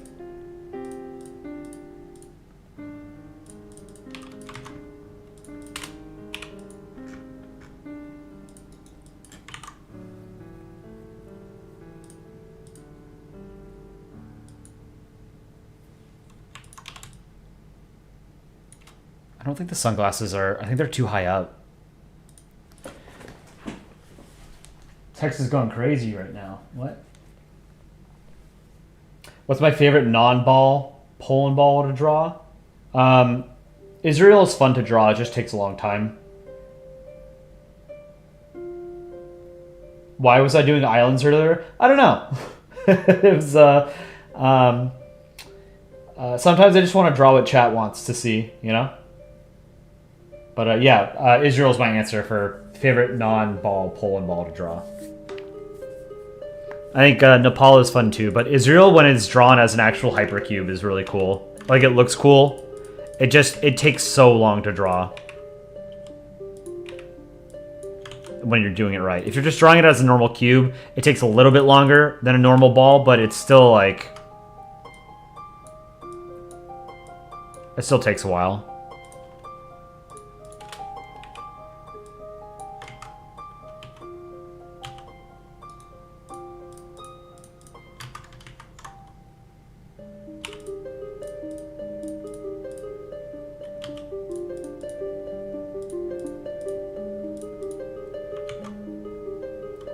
Redo these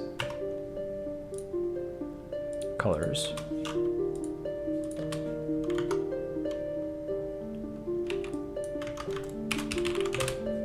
Lines behind the sunglasses.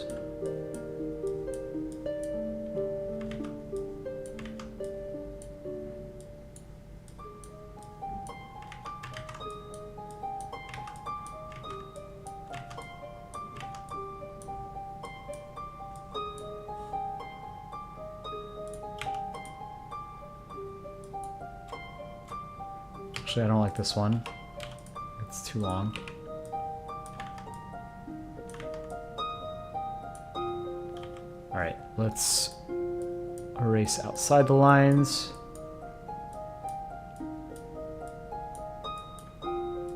This other side. Just because I didn't want the sunglasses themselves shouldn't have been mirrored, or rather the lenses.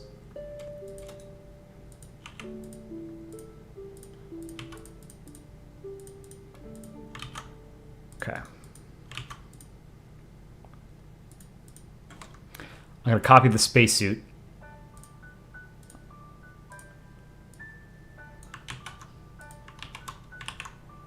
Flip it horizontally.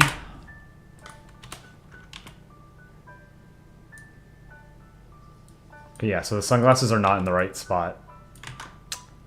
Damn it. Jesus.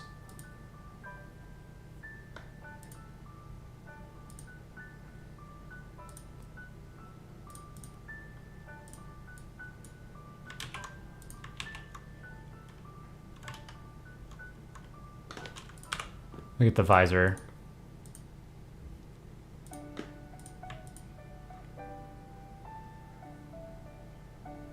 Visor outline. Flip it horizontally. Move it on top of the suit. So this is the visor outline. Layer 2 is the suit. Why is the USA in a spacesuit? What made me make my balls like that? My personal flair on the Polandball subreddit is the US in a spacesuit. This is my avatar in Polandball. So I am drawing myself as an anchor for PNN, Polandball News Network, the only reliable news source on Earth.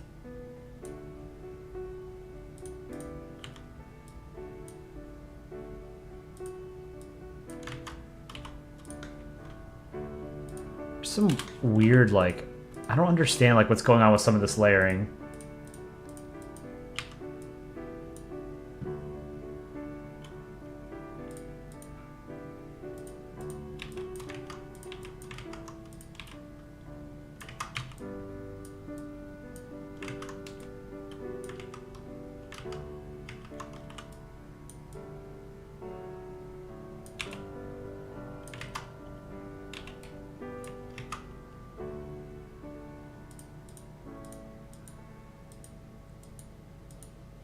Oh, I see. Okay, so there was red on the suit.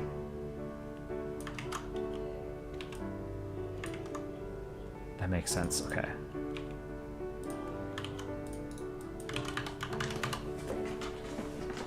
You're competing against Chile as Argentina and Victoria 3. The speed at which Chile is doing it is unrealistic. PNN is news with balls. Yep. If I'm drawing a ball of myself, does it have to be in the country you live in? No, I mean, like, I don't live in space, you know? I live in the US, but I don't live in space. You know, you're free to, if you're making your own personal avatar, it's, you know, go wild. Do whatever you want. I like the Kansas City flag. Let's take a look. Kansas City flag.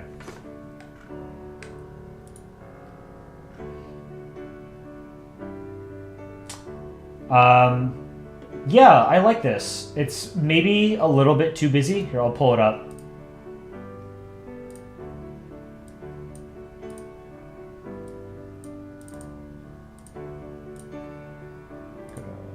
My streaming folder. So this is the new flag of Kansas City, Missouri. This is good. It's a good flag.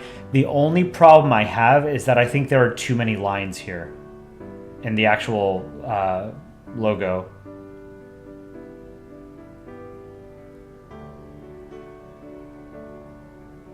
I think maybe 2 of these things instead of 3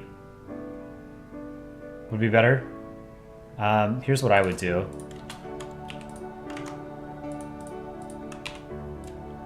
We're gonna fix this flag for Kansas City.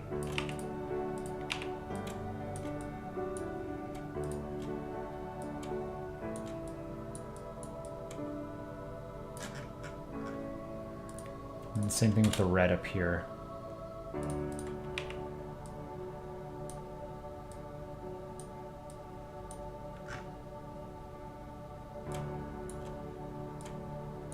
We do a little bit of flag editing.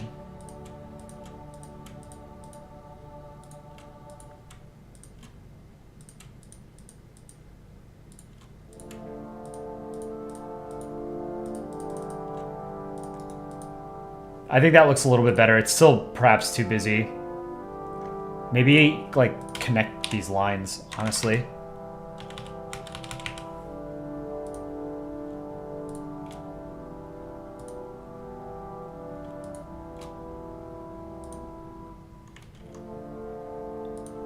Get a sense of where they should be.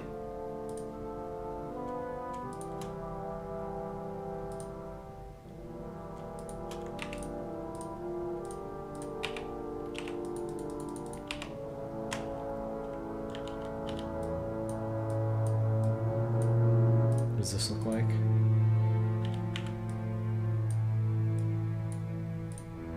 It is a quick and dirty job, but I wanted to make it look a little bit better, I think. I think this looks a little bit better. Maybe like you close the bottom as well. Well, maybe not if there's 3. I just thought it was too messy near the top.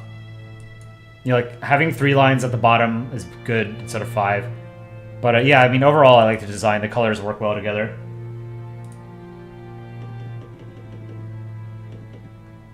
You took a page out of Aaron's book and made up your own combination of colors. Yeah, that's a good way, like, when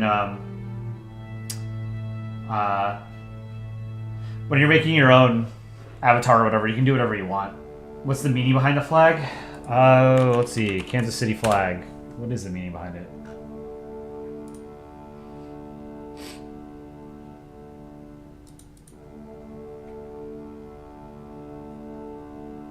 The current flag has meaning in various parts of its design. For example, the red bar on top represents the kindness and warm-heartedness of the people of Kansas City. The blue bar represents the Missouri River. The white emblem in the center is a fountain, representing how Kansas City is the city of fountains.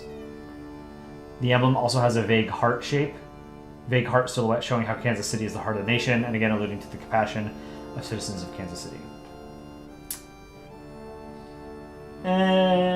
I mean, hey, it's maybe like a high B tier flag. It's not terrible. If the Polandball crew had the opportunity to open a gaming channel, would they do it? I mean, maybe. I would love to play games on stream, but I think, you know, our niche is Polandball, is not gaming.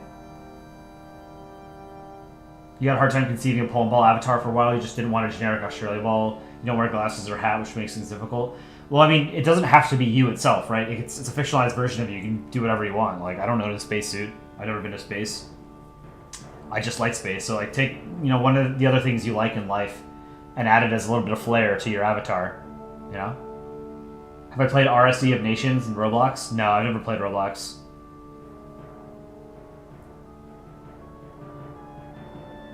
You own 2 balls on what? Down the country ball thinks it's an A- tier flag. That's fair. I mean, it's not far from where I am as well. Iowa City's flag redesign is worse than Brussels. The Brussels redesign was terrible. It's a shame. All right, let's finish this.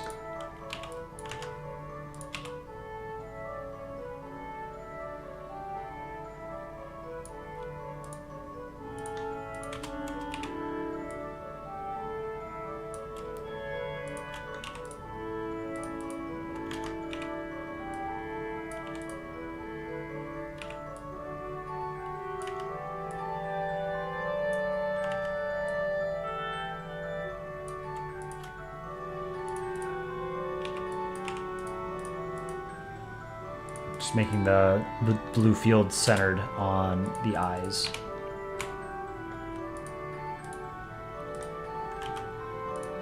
Okay, I need to do stars. So.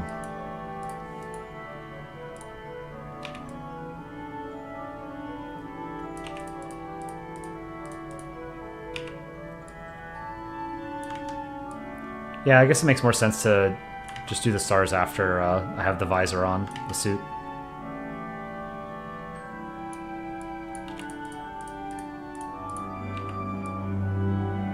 And then I need to make like a weather card type thing.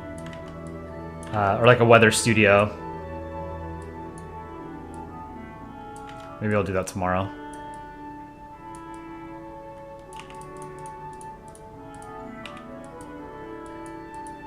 And let's do 2 more. 1 star up here.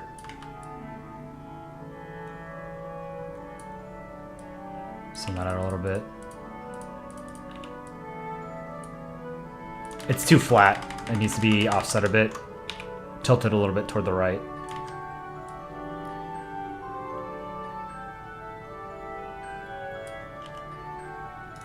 Eraser. That's better. Same thing here. Needs to be tilted to the right a little bit.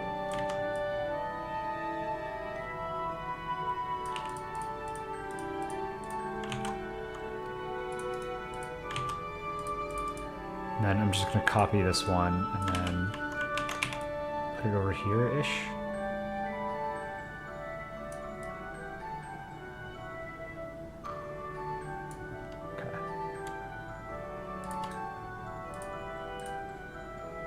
Sunglasses.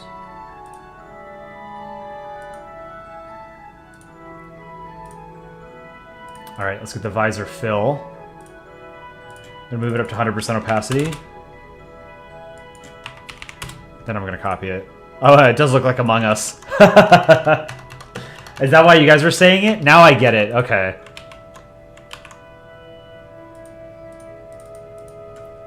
Very sus.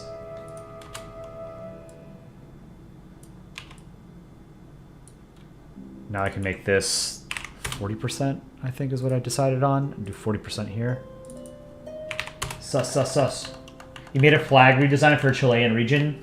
It was for what if the Soviet Union won the Cold War universe.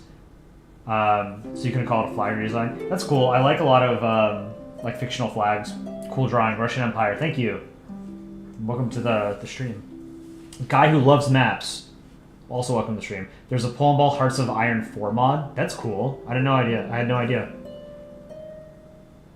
YouTube on mobile is so bad, it has so many glitches. I don't really use YouTube on my phone. I don't like watching videos on my phone. I think that makes me a tech boomer. I watch videos like on my iPad, on my TV, and on my computer, but not on my phone. It's just such a small screen, you know? Why don't you make the flag in the helmet? Yeah, I think that might be even easier next time. One of the things is, like, I haven't drawn my avatar that many times, so, like, there's ways I can make it easier to draw. So, this was easier.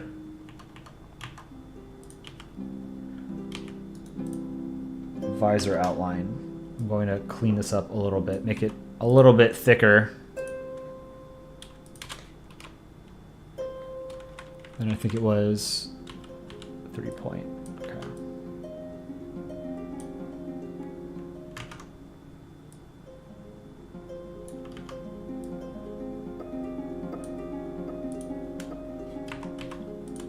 This color.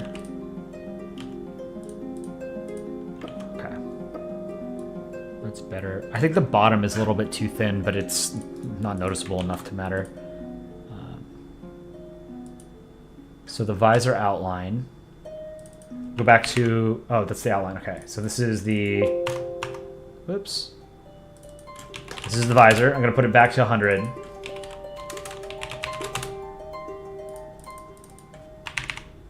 Sus.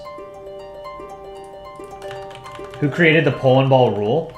r/Polandball, the Polandball subreddit on Reddit, is really what popularized Polandball and country balls to begin with, about 10 or 12 years ago. And it's still very much like the premier place to post Polandball comics.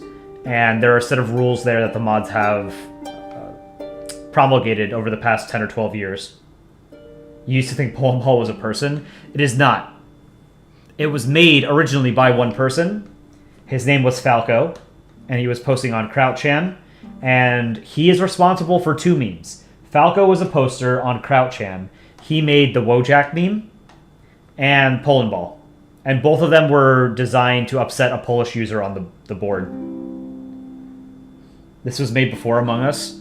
My avatar is older than Among Us. That's true, but I've never drawn it in this way. You use YouTube on mobile and you don't have too many problems. You watch on your phone. You watch YouTube on whatever device is closest to you. Show Stick Poland. Where's Stick Poland? Stick Poland. Random fact. Typewriter is the longest word that you can type with the top line of keys on your keyboard. Typewriter. Interesting. I had no idea. That is interesting. It works on a QWERTY keyboard. Do I hate Country Humans? I'm not a fan, no. And Vita has YouTube Premium. I had YouTube Premium a couple years ago. I tried it, and I just, at the time, I didn't watch enough YouTube to justify having it. But I watch a lot of YouTube now. Like, most of the stuff I watch on my TV are YouTube videos. So maybe I should get YouTube Premium again. What is Stickman Poland? I drew this on like one of the earliest streams, and I guess it's become something of an inside joke. Soy Jack. Yeah, the Wojak Soy Jack meme or whatever.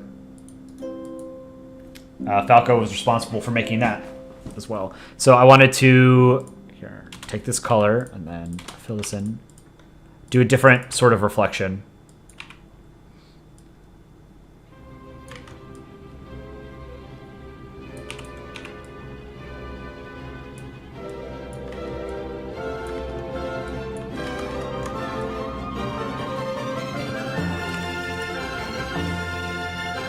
Alright, now let's make this 40%.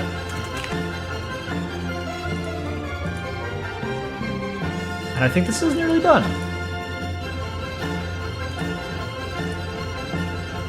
Let's go to 100%. Are the eyes, the sunglasses, the eyes, are they sitting a little bit too high?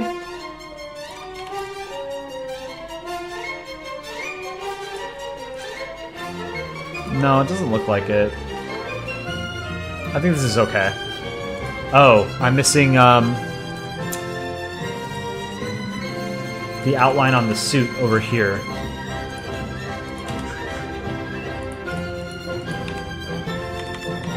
So these should be 10 point.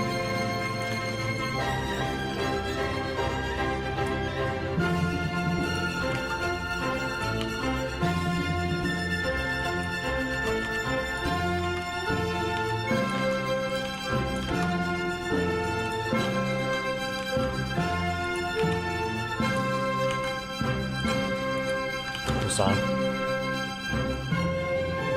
Oh, the suit. I need to do the shadow is going to be on the other side, so I need to do this.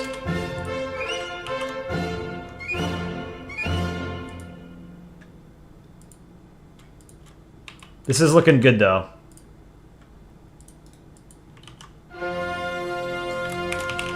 Alright, let's do shading above all of this.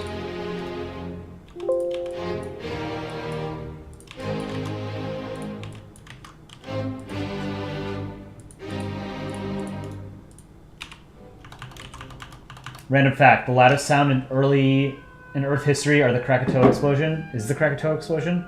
I would assume that there were comet or asteroid impacts, like the Chicxulub impact was probably louder. Krakatoa is probably like one of the loudest things in human history. And I'm sure like nuclear explosions are too. I drew Stick Poland's head to show us what Poland should not look like, and I ended up drawing the shape Poland. Right, yes. That's right. Here, let me find a map of interwar year Poland.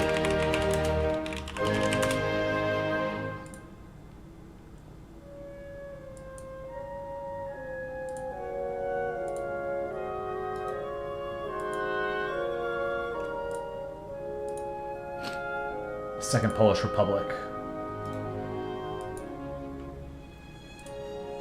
Let me pull this up. So this is a map of Poland in 1930. I'm sure most of you already know this, but Poland's borders changed after it was essentially remade after World War I. And then after World War II, its borders shifted westward.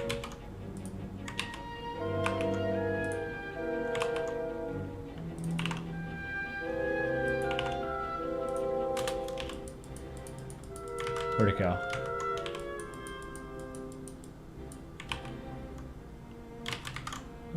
That's not what I wanted. You know what? Just delete this.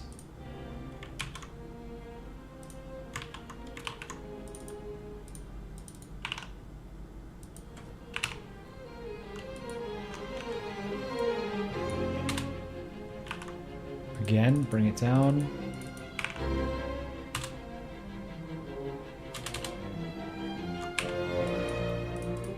Why isn't it working? Whatever. But yeah, it's the general shape of the Second Polish Republic.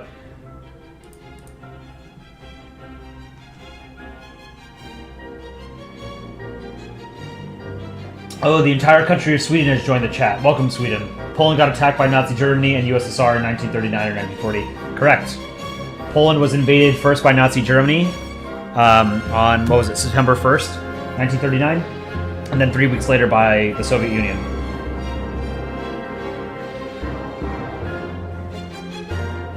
Stalin and Hitler had actually agreed in private that they would launch their invasion of Poland simultaneously to sort of like shock the Western powers into inaction. But the Soviet Union ended up waiting 3 weeks. So the Nazis look like even more of the bad guys. And this is one of the things that, I mean, it's known to most people, but for a long time, like, a lot of people didn't really understand that the Soviet Union was one of the aggressors in World War II. They helped start the war. They invaded Poland. It's just they invaded 3 weeks after Nazi Germany. And don't get me wrong, the Nazis were worse than the Soviet Union, but the Soviet Union was not a good, was not a good country. What about Finland bullying the Soviets? What do you mean? I mean, Finland had fought for independence from the Russian Empire. And the Soviets wanted to reincorporate Finland, but they weren't capable of doing that. Kind of like what they're trying to do with Ukraine. They don't...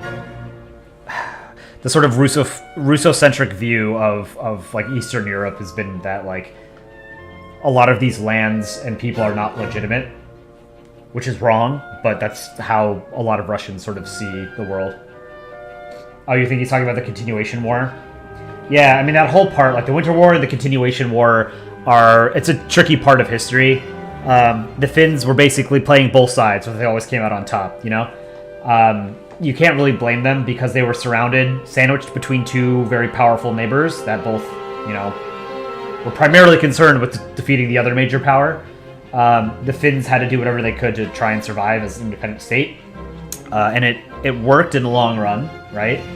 And then, they joined NATO in last year because it became very clear that Russia was going back to its warmongering ways. So I'm glad that Finland is in NATO.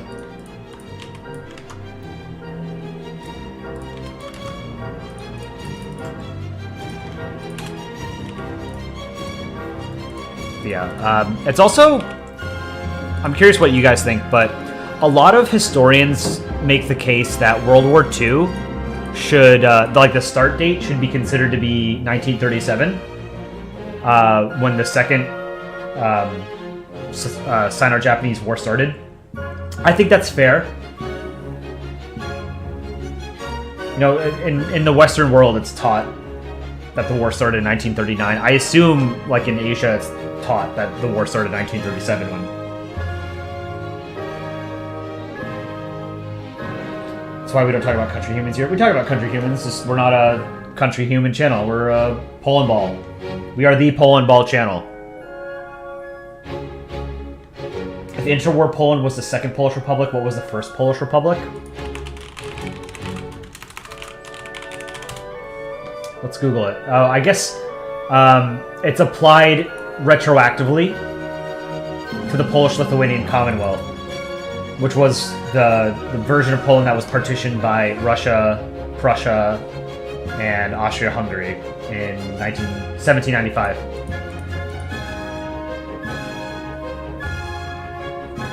No, you don't need to be quiet, Chase. You guys just say whatever you want in chat. Just keep it civil and don't spam, I mean, most of us have very overlapping interests here. International relations, history, geopolitics, vexillology, talk about that stuff. We're all here for it,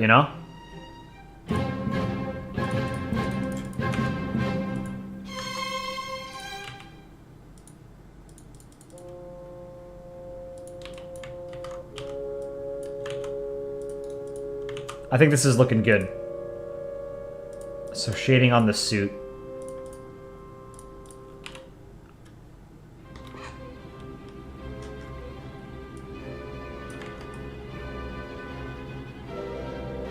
What happens if I just do that?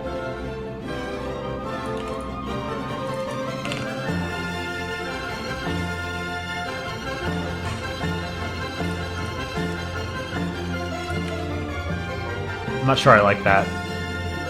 I mean, I obviously have to shave, the side, but I don't like that it's casting a shadow on the inside of the visor. So this is what I'm going to do.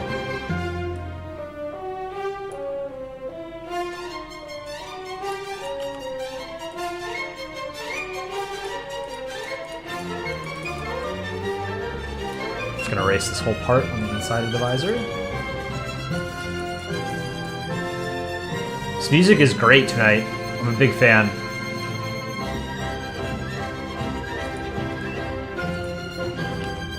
Now I'm just going to erase. Oh no!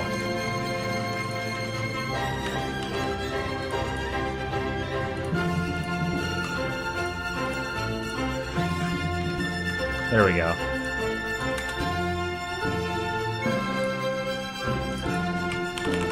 This is the suit.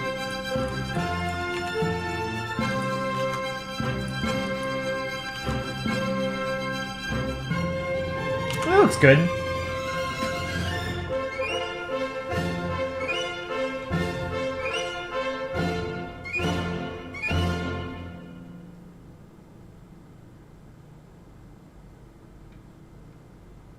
Finland's population is around 5 million. Its active army is 100,000. Its reserves are 1 million. Yeah, that was part of Finlandization, was sort of adopting a neutral policy during the Cold War. Obviously since they boarded the Soviet Union, but they made sure that they had a capable standing armed forces. They still do, even in the post-Cold War era.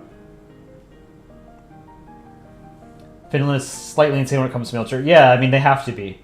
It's a country of 5 million people, and a border is a country of 145 million people. that, you know, is got a revanchist sort of government.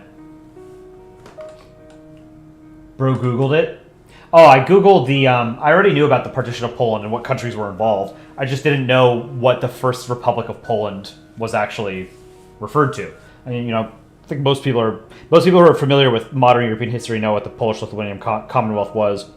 I did not know that the First Polish Republic is a term that is applied retroactively to the Polish-Lithuanian Commonwealth. So the Second Polish Republic is the version of Poland that existed during the interwar years between the world wars. Subscribe from Indonesia. Colin, when talking about space, is like when Serbians are talking about their war crimes, they both love every second of it. Indian army is strong. Yeah, it is. India is one of the most powerful countries on the planet. It's also one of the few, like... It's one of the few countries that can actually project power.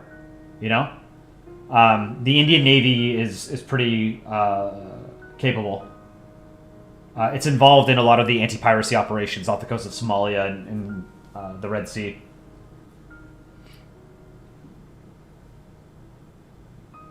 The White Death, or Simo Haya, is the deadliest sniper in history. Yeah, he something like 300 or 400 kills, right? India should have 14 million soldiers instead of 1.4 million. But, I mean, you don't need that many. Like, why do you need that many?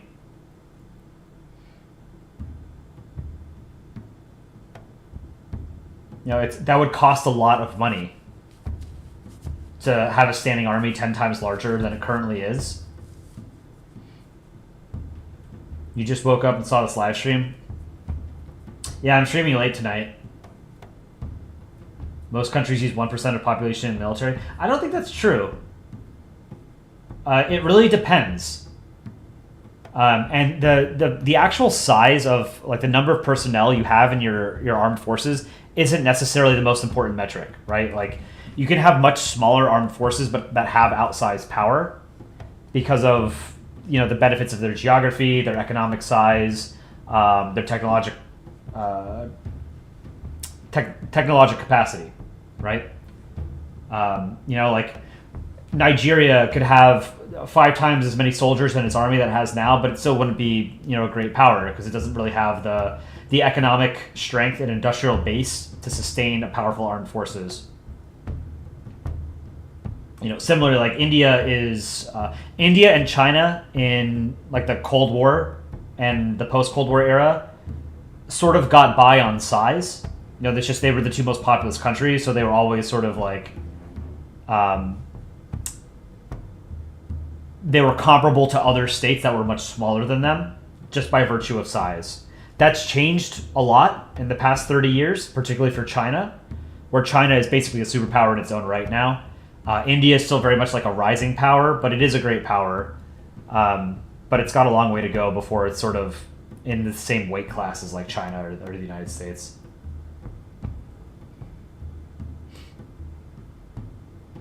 Sweden's in South Korea. Oh, okay.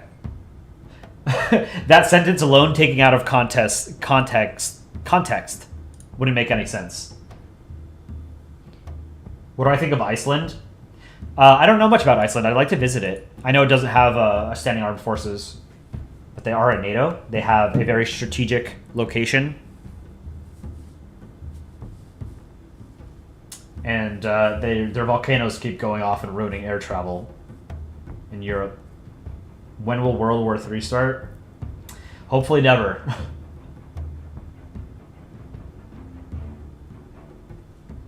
Rate all the Japanese flags because you're curious which one is the worst in your opinion. Let me see. Japanese prefectures.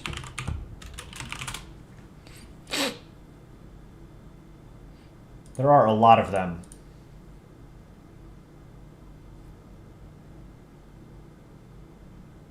Probably too many to do on stream right now. I really like the Hokkaido flag.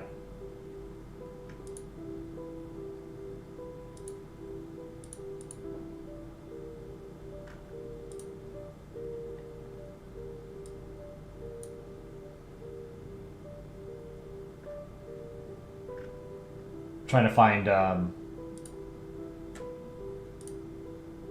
like a labeled version.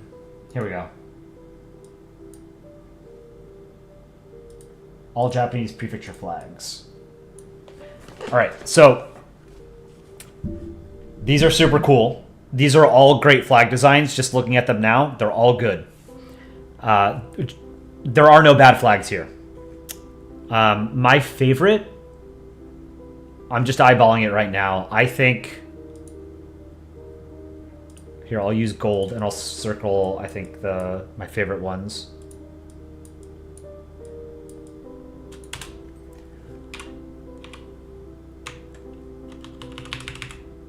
Or I'll do a check mark. Hokkaido is great.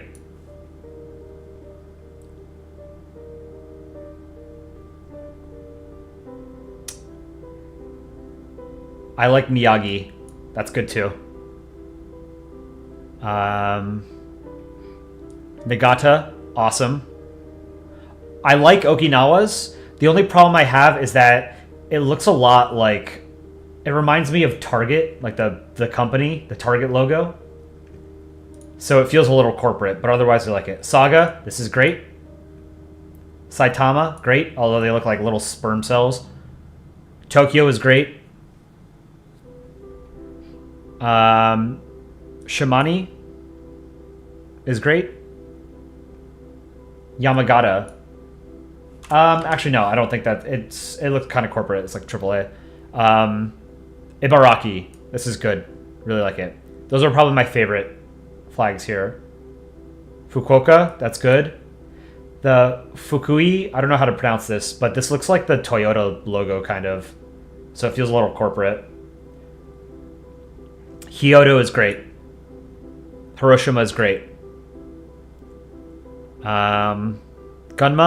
I think that's probably a little bit too busy in the middle, whatever the icon is in the center. But the rest of these are beautiful. I mean, there's no bad flags here. Here, we could do the worst ones. We'll do red for the worst. I think Tochigi is bad.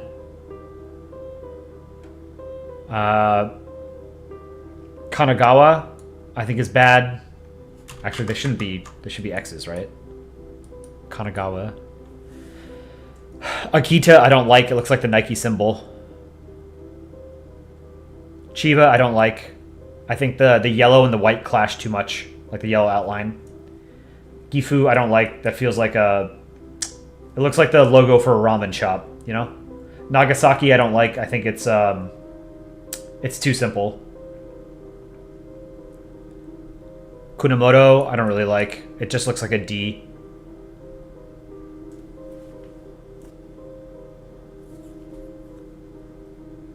Shiga, this kind of looks like is that the Bentley logo? Yeah, this looks like the Bentley logo. So I'm not a fan. Totori is cool. Ishikawa, I don't know how to feel about that one, but... Alright, let me catch up with chat. Everyone has 1% of their army as, or 1% of the population. No. How else do you defend your... So, how else do we defend our people? We should have the same ratio as everyone to stand as well as we should. So, India is a nuclear power. If you have nuclear weapons, you are not in danger of being invaded, right? Having a nuclear weapon gives you a nuclear deterrent, right? The whole point of a country getting nuclear weapons is that they can make any invader take unsustainable casualties by invading. So the whole point is that you develop, you obtain nuclear weapons, and now all of a sudden no other country can invade you, right? Look at North Korea. North Korea is a dirt poor country. They have a nuclear weapon. You know, it's changed the calculus on the Korean Peninsula. You know, the United States and South Korea, you know, previously never really wanted to restart the Korean War because there would be a ton of damage done anyway just by, like, you know, conventional weapons that North Korea had, given that Seoul is, you know, within 50 miles of the border. But having a nuclear weapon essentially makes a country impervious to invasion. You don't need to have a massive army if you have a nuclear weapon. Um, and having a massive land army only helps if you're a land power, right? India has very good geography relative to most great powers or other, rising powers, right? India's main rival. Well, how do I put this? India and Pakistan hate each other, obviously, right? Like, they're each other's most pressing security issue. They're both nuclear powers, so there is an element of mutually assured destruction that exists between them, and that has kept the peace largely. Now, India is vastly superior conventionally to Pakistan. If there were a conventional war between the two of them, India would likely win, just because they have the economic size, the technological capacity, and the demographic size to overpower Pakistan. But there's no point in doing that, right? Because Pakistan has nuclear weapons. So the only other, security threat to India is China, right? But India and China have a buffer between them, right? The Himalayan Mountains. So there's no point in having a large standing army, because you can't move a large standing army across the Himalayas anyway, right? Having those large mountain ranges insulates India from its other main strategic competitor. This is what has allowed India to become more of a maritime power than other states, like Pakistan, for example, right? India has a lot of coastline, and its northern border is basically protected because of the Himalayas. It has the ability to project power outwards, right? It's very similar to like the UK or the US or France, right? These are countries that had good natural borders, that had a lot of good access to the oceans, that allowed them to project power navally, right?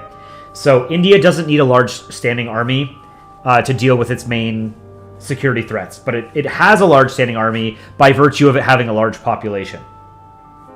It doesn't need to have 14 million soldiers. That would be insane. It'd be incredibly expensive for the Indian government to afford to pay for that large of an army, and it wouldn't get them anything, right? Like, unless you're trying to conquer territory, you don't need that kind of that large of an army. Like, what would you use it for? You're not going to go to war with Pakistan because they're going to fire nukes if they think they're going to lose a war.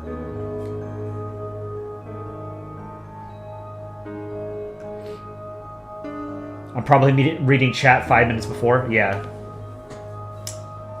The 7th of June, 2037, New Zealand time is when World War III will start. And it'll end on the 5th of April, 2041. World War III, if it ever happens, is going to be a short war because it's going to be a nuclear war. And most of the industrial capacity and nuclear weapon sites of most of these countries are going to be destroyed within the first week or so of the war. What are my thoughts on Florida? Oh, you already left, but I'm not a fan of Florida. I've been many times and I don't really like it. Okinawa looks like Target. Yeah, exactly.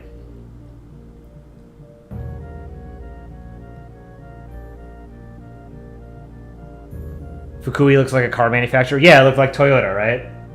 Your favorite is Amori? I don't know. I think it's kind of uninspired. It's very simple. It's just white background and then a logo,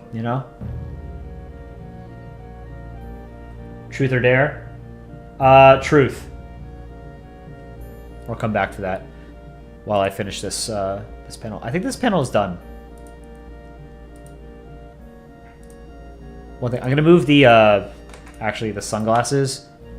I'm gonna move the arm down a bit.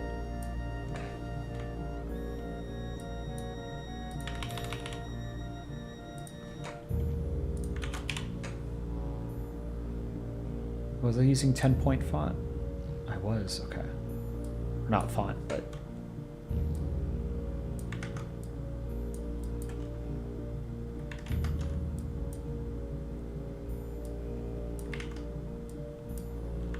There.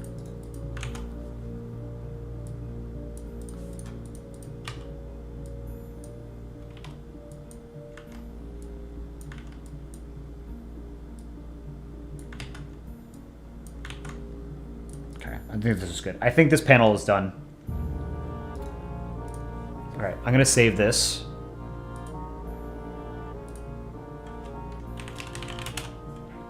It's a PNG.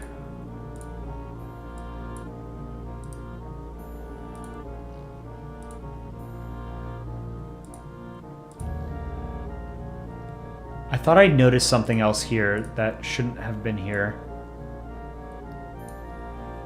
Was it in this panel?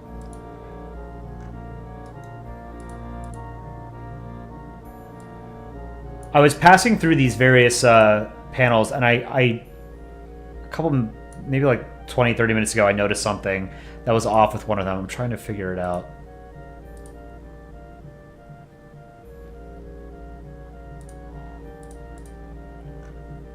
It wasn't this one. It was...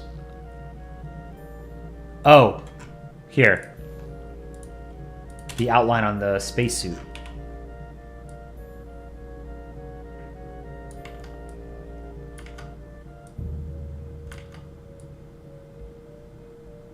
That's what was missing.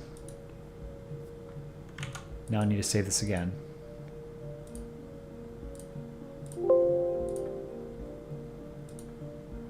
What about here? The outline is good here. I don't know, should this have shading? I don't want this to have shading, but I guess it should. Maybe just a little bit. Okay. Let's go to black. Let's give it some very, very minimal shading, I think, just here.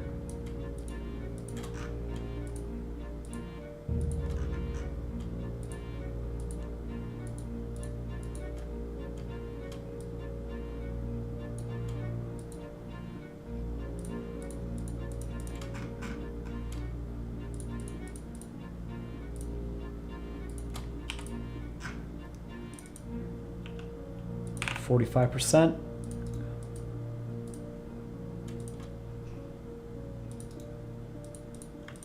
Merge these, and then magic eraser tool. Cool.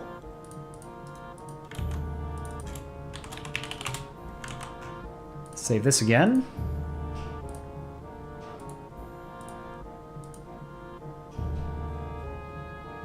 When did I start this channel? So this isn't my channel. This is a collaborative project. There are 8 people that work on the Polandball official YouTube channel. They're all people that have been involved with the Polandball subreddit since like the earliest days of the subreddit. We started this channel in like late September, early October of last year. So it hasn't even been 6 months that we've been doing this. What I mean that the glasses look weird. The arms of the attached to the frames I thought were not going in the right direction when I was fixing it. And now that I'm looking at this is wrong too. Look at this. These, I need to fix this.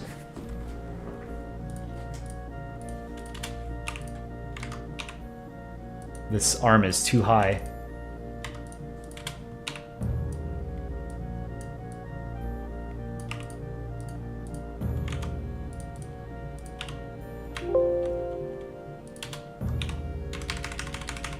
These tiny little errors, you know?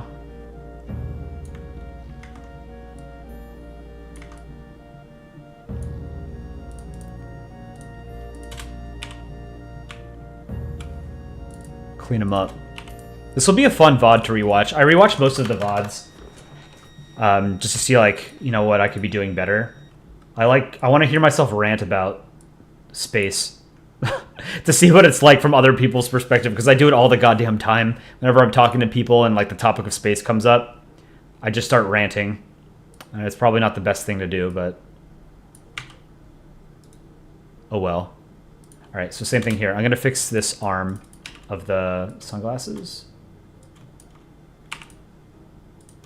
Then I have to record stuff for Polandball News tomorrow. I'll probably do a stream, but I want to do most of it off stream because I don't want you guys to like... I don't want to give away what we're doing before the video actually comes out, you know? Is this too high, too low? Too high.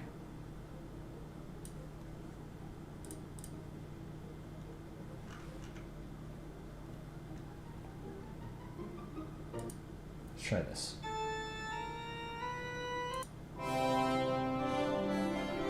This is cool. What do I think of Washington State? I've never been. I would like to see Seattle. And like go hiking maybe. I have to do another drawing request of balls in chat. You've been waiting for one for a while. Yeah, maybe I'll do that tomorrow. I know that people like more interactive streams. I totally get that. RSVA Ball, welcome. I think it's the first time I've seen you in chat. You're learning how to draw by watching me. Cool. Maybe this could be kind of like a Bob Ross type stream. The glasses look a bit weird. Yeah, I tried to fix them. Richmond's flag is heroic. Can PNN into space? We will cover space news when the time is right, I think. When there's a cool thing to cover. Like, I think if Starship has a successful launch, I think that I would want to cover that. So you can tell, well, I mean, I copy and pasted a lot of this just because it's from a different angle. But you can tell, like, the first ball was drawn during a different session because it's noticeably different from the other balls. So I've got a left ball, I've got a right ball, and I've got a middle ball. You can quote me on that. I've got 3 balls here. What's the weirdest thing that I'm willing to share? Like the weirdest thing I've seen in my life? I don't know. I'd have to think about it. Ooh, I like this song. Cello Suite No. 1 in G. Prelude.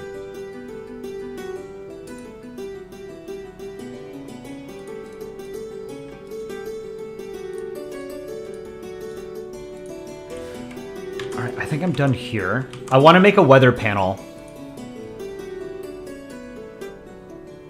Like a weather studio. Here, let me try something real quick. 1920 by 1080. Let's do this. I'm gonna cover the PN, or copy the PNN banner. This is gonna be the weather studio of some kind, right?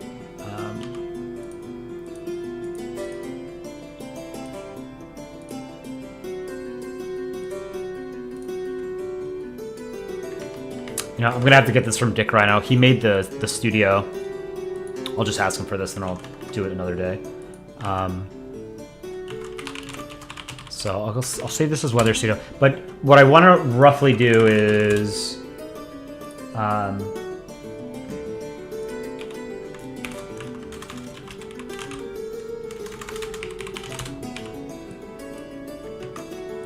like,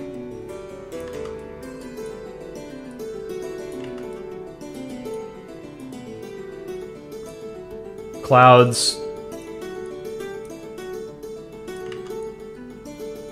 lightning with rain, you know, so thunderstorms.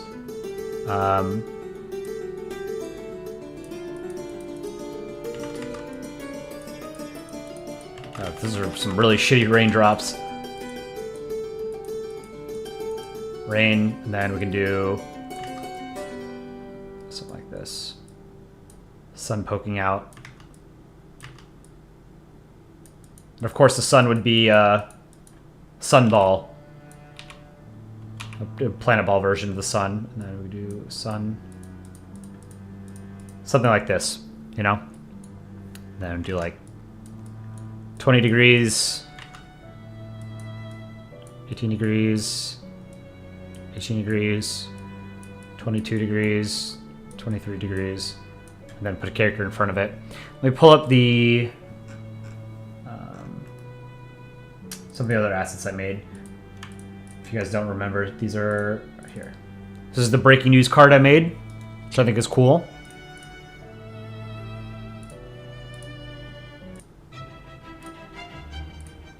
The sports card, updating to sports. India and England playing cricket. Argentina with the soccer ball. And then the weather card. So this, we would cut away from the studio. We would have the weather happenings card, and then it would go into the weather studio that I think I'm going to draw probably tomorrow. I have 3 balls. Koi 2024. Yep, you can quote me on that. What's the perfect food type do you like? I love pizza. Pizza is my favorite food. Amori does not have a logo. It's a simplified version of its shape. Yeah, I know. Like a lot of the like all the prefectures are stylized versions of Japanese, like the language or like the territory or something like that. They're all very cleverly designed.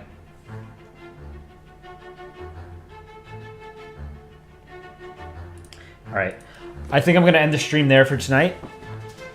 I actually got, you know, some good work done that I had to do, so I'm glad I was able to do that. I'll try and stream tomorrow evening, maybe a little bit earlier during the day. But, we'll see. There's no facet of life that cannot be improved with pizza. True. Alright. So I'm going to end stream. I'll see you guys there at the next one. So hopefully tomorrow.